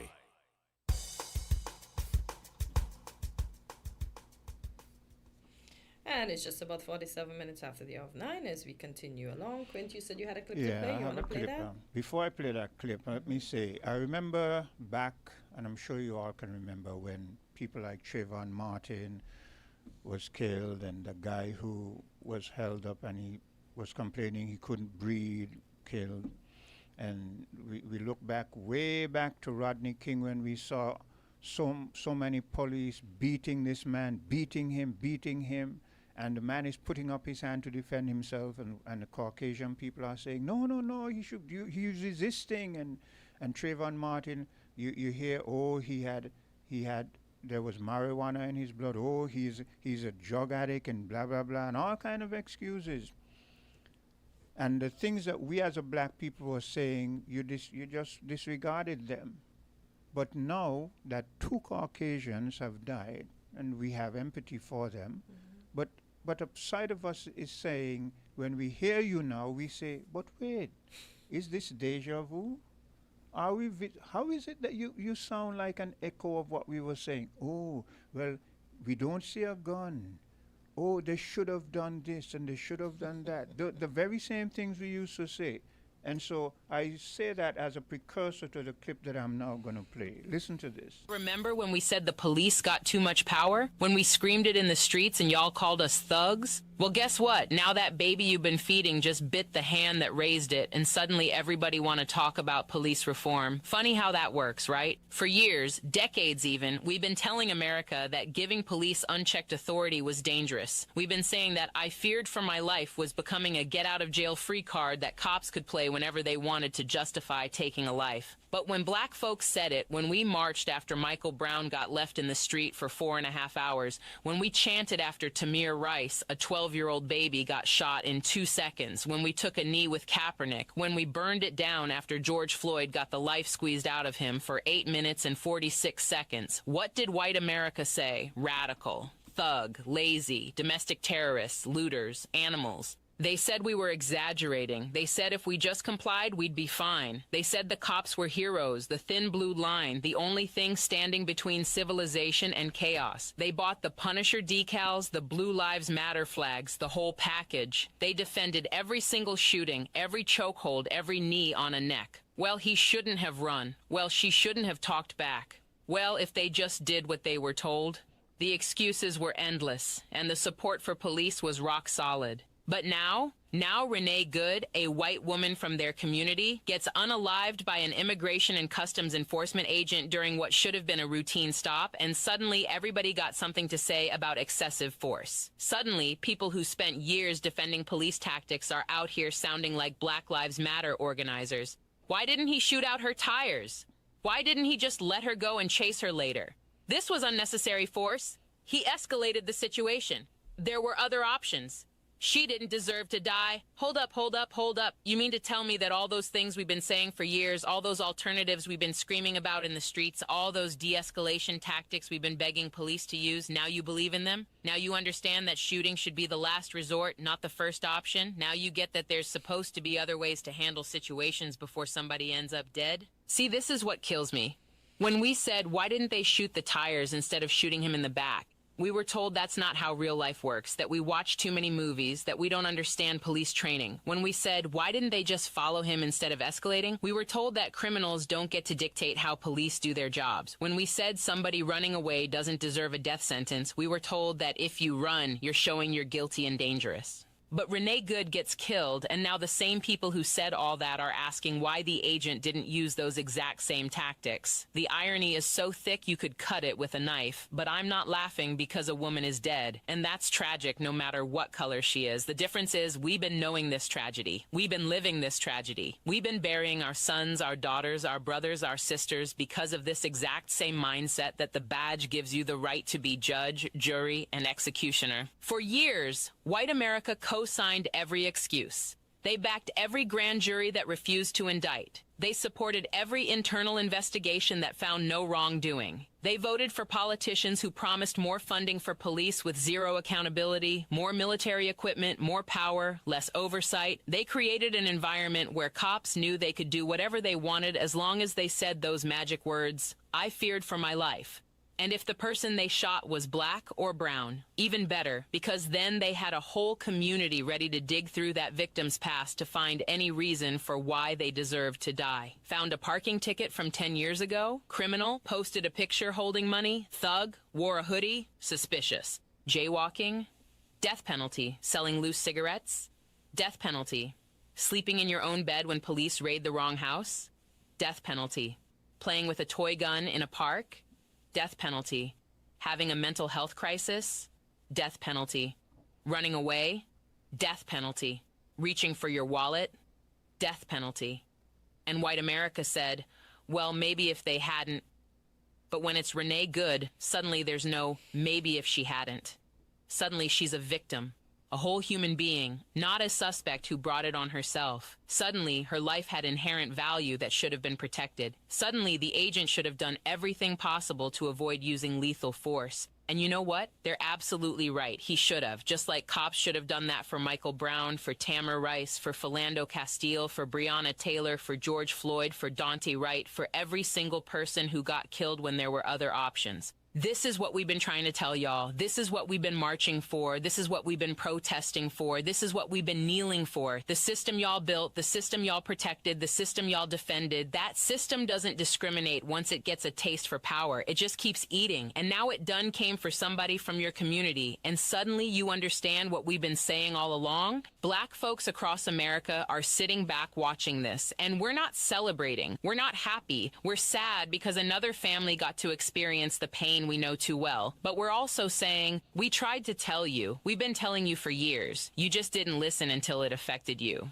See, that's the thing about injustice. When you co-sign it for other people, when you make excuses for it, when you allow it to grow unchecked, eventually it spreads. Eventually it comes for everybody. That baby y'all been nursing, that police state mentality y'all been feeding with your votes and your support and your silence, it just grew up and showed you that it doesn't care about your comfort or your safety. It cares about power. And power, once you give it away without accountability, doesn't give itself back peacefully. Now, white America is feeling what we've been feeling.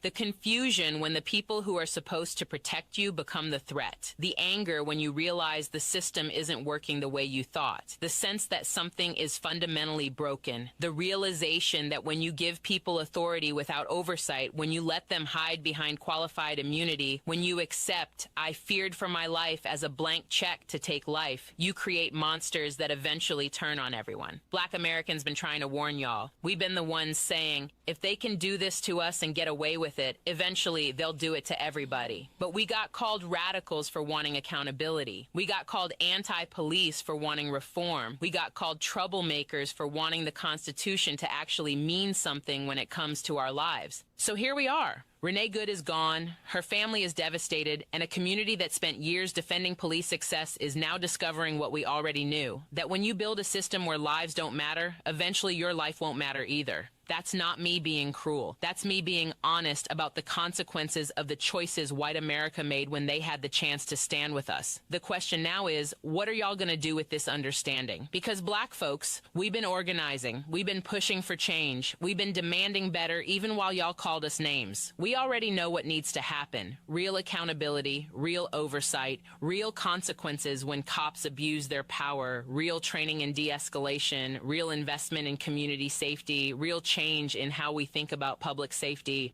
The question is whether white America is ready to join that fight now that they see their reflection in our pain, or whether this is just going to be another moment that passes when the news cycle moves on. Because if y'all go back to defending the police state after this, if y'all go back to making excuses after one of your own became a hashtag, then we'll know this was never about justice. It was just about whose life you thought mattered. Black America is watching. We've been here before. We know this pain intimately. We know how it feels to be dismissed, to be told we're overreacting, to have our grief turned into a debate. And we're just saying what we've been saying all along. We tried to tell you. Now you understand. Now you feel it. The baby white America nurtured has turned on them, and maybe, just maybe, now we can all agree it's time to stop feeding it and start fixing what's broken before more families have to bury their loved ones for no good reason. That's the real talk. That's the bottom line. And that's what happens when you build injustice and think it'll never touch you. Eventually, it touches everybody. Yeah, a bit long, but I wanted to drive the point home. You understand? So I won't say anything. I think she said it all. She sure did. Yeah. Hello, caller. Hello, caller. Hey, morning again, guys. Quint, I understand everything what she's saying. And the irony of it all is not even just the average white person that is being targeted by ICE. Right now, even police, because I was reading an article where police was actually arrested. ICE pick him up. Even governors. He's not from this country. Look, even governors and people in authority, how this thing is set out, as long as ICE come, you have to relent. That is how they have it set. They will even if there was a particular governor who tried to put up resistance, and listen to what Trump himself said, and others at the higher level of that. But look, the government in Minneapolis still arguing. The governor, I should So say. you see the danger? Yeah. It's dangerous. Anyway, I'll let somebody else have a call. Yeah. Have a good day, guys. Thank you. Yeah. The point is, as she said, when you sit down silent, as Mr. McMahon related, they came for Harry and I said nothing. They came for Joan and I said nothing. They came for Smith, but then they came for me, and I had no one to stand in my defense because I never stood for anyone. Hello, caller. Hello, caller. Good morning. You're live in LNT. Can you hear us? Yes, I can hear you. Can you hear me? Yes, we can hear you now. Yeah. Okay. First of all, with this superpower thing, I think that having this system to threaten your enemies internationally is, in fact, one of the yardsticks. Yeah, the criterions. Yeah, so, it is. So when he mentioned Pakistan, yeah, I don't think Pakistan is at in the that level India. right. Okay. Yeah. Well, right. but I did say India is heading there. So. Yeah. And of course, you made the point about the bases because China. I saw something actually just a few days ago where China only has one military base outside its country, and that is Djibouti. Yeah, I wasn't even sure, but I went so far as to say I'm sure they don't have more than 5. But see, you brought it right down. Yeah, and well, actually, I thought you did because there were 4 other what they call I guess outposts like radar station, those kinds of things. Yeah, that they have. In contrast to, let's say, America, which has scores of military bases, Yeah. and hundreds of those outposts. So Yeah. that's the big difference. That's a big difference. But I agree with you. There's no difference in how they act. Yeah. Towards whether neighbors or internationally. Even the allies now are finding out that being an ally Right. don't count anymore. Even those. But you mentioned something there. Was it your Hortensia? How would you like to be the Prime Minister of the United States of the Caribbean? No, I don't want us to name no United You States. don't want that either? No, me want a name. Change. Find a better name. What's wrong with that? No, because we sound too Americanized. We don't want to be no. But do you know? No. Again, Mr. McMahon, people don't know their history. Even before the United States of America, if you go back in history, there was a time when there was the United States of Africa, and also at a certain point, there were certain African countries that wanted to come up and use that same name. I you know? get what it means. It doesn't mean the U.S., but I don't like that it's Well, too you have similar. to have unity in there somewhere. I mean, think of all the Union of States, European Union, African Union. But I still agree with Hortensia on this, though. I don't like the United nothing because it brings back Let too me much fi- bad memories. Yeah, you let me know? get a better name. Yeah. Let's get a different But name. you realize that, I mean, what the United States have over other countries is that even though they have a lot of different states, some are wealthy, some are not, all of them at least stick together. Yeah, You don't that's hear true. any big movement to That's get true. out. That's true. And all of them elect at least a president. Yeah. They are state rights, there are state rights. Yeah. So even within the United States, it's not, there's the federal and then there's states. Yeah. And so there's no reason why, since that prescription has worked in their benefit, that it can't be emulated elsewhere. No, let they be themselves, let we be ourselves. No. Yeah. But one other thing, I noticed, I saw something there with the Prime Minister said that he wants to meet with Kamala Harris. I'm sorry, I'm saying Harris. Kamala Bassett. Bassett. Yeah. Yeah, right. And it's Kamala, not Kamala. Kamala. Kamala, C. yes, Kamala. Uh-huh. And, I'm wondering how that conversation would go. Because what does he want to meet with her for? Well, basically, and he's going to be using the unity theme again, okay?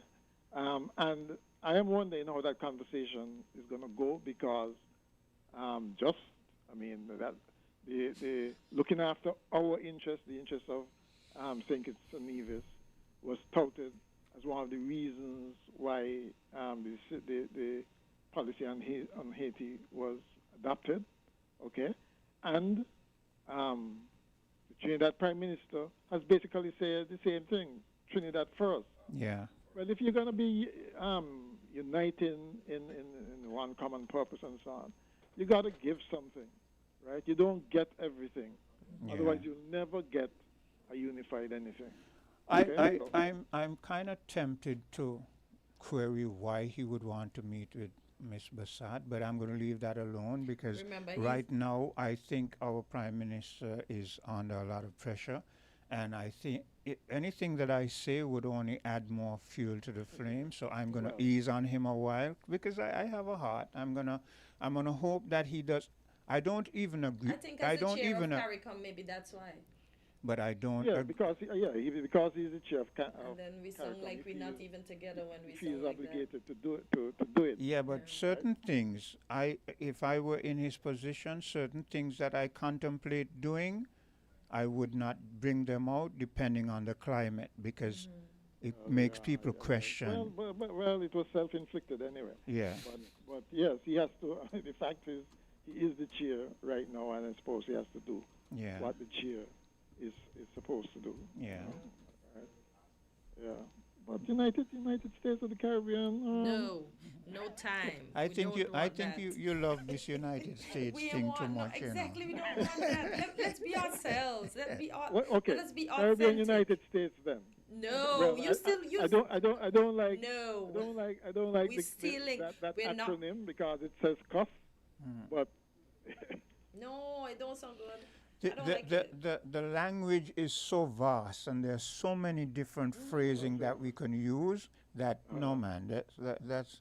So think about the next But, one but, and but come I again. bet in 10 seconds we can't come up with one. That's the whole point. No, and that's the thing, because we had the I think that is West I Indies think that is one of the problems that we have when we try to come up with things too fast, especially serious things. You understand? so we There's nothing wrong in That's why I say to people, I say to my children, I say, look. Well, I used to say, because they're grown now, I used to say, look, stop. There's nothing wrong with stopping. Somebody asks you to stop. Think about it. Let them think what they want before you answer. Because when you go full speed, you regret it for a long time after. Yes, and you spend a lot of time trying to clean up. You understand? Yeah, so let them feel you slow. Yeah. They ain't know that you're thinking very, very hard. But no, we gotta come with something better. Me want no United States, no.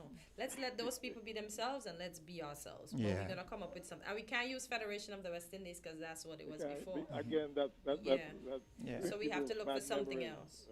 We have CARICOM already, but we want something else. CARICOM, but CARICOM, that's the name of a country. That would be a name of a country. You know, the word amalgamation will be a good word to put into anything with that forms unity. The amalgamated states of the Caribbean. The leaders because can I love kind of contest. I love that word contest. I love that word amalgamation because it really means amalgamation, right, because it really means amalgamation of Caribbean states. No, states still in there. Leave the state out, Oh, and just amalgamation of Caribbean countries or islands. The fact that it starts with A would probably be a positive, It means that when anything is being politically correct and ordered, we're going to be right up there at the top. Okay. I think right now I didn't think about it from I didn't think about it from that perspective. I right, just love the name. Antigua, so the G comes M is further down. No? Yeah. Unfortunately. So the amalgamation of Caribbean islands? M is up. M would be up. Amalgamation of Caribbean islands. Yeah, that sounds better. That sounds good. The only thing is that will exclude Guyana, Cartensville. Guyana is a Caribbean. Guyana is a Caribbean. No. She said islands, right? Oh. So I'm saying that would exclude Guyana. Well, okay. Caribbean countries. I just had Maybe you can't get to some states. Caribbean countries. How about that? Okay. Okay. Right. ACC, amalgamation of Caribbean countries. Yes, that sounds good. The leaders can throw it out. So just for trivia, and say y'all come up with a name for the association of Caribbean countries. Okay. I like so far. I like amalgamated Caribbean is another word that it needs another word to finish it. The only thing is, I think we should select something that not just the Caribbean could buy into, but Latin America, make us bigger, make us even bigger. No, but the Latin America is in the Caribbean.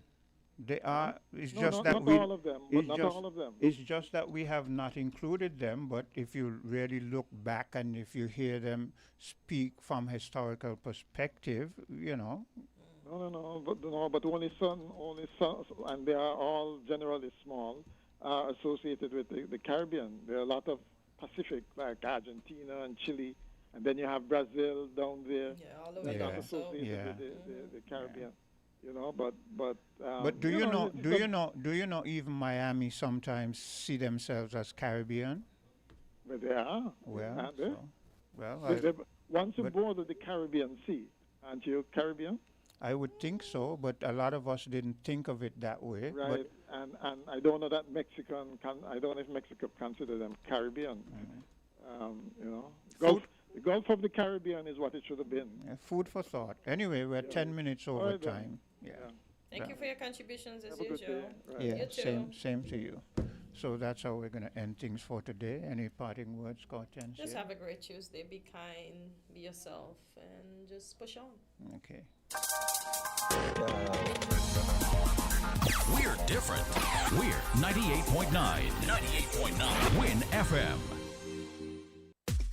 Come, build with us at Hostels Building and Nevis Centers. We don't just sell materials, we help you build your dreams. Whether it's a new home, a renovation, or DIY project, we're here to make it happen. That's why we say, build with us. From foundation to finish, come to our stores where we have the best in building materials, hardware, tools, paints, expert advice, and more. Whatever you need, you can count on us. So if you're ready to get started, build with us. With Hostels Building and Nevis Centers, you're not just building a structure, you're building a future. Let us help you create something amazing. Dream with us, plan with us, grow with us, build with us. Come build with us at Hostels Building and Nevis Centers today. Build with us at Hostels.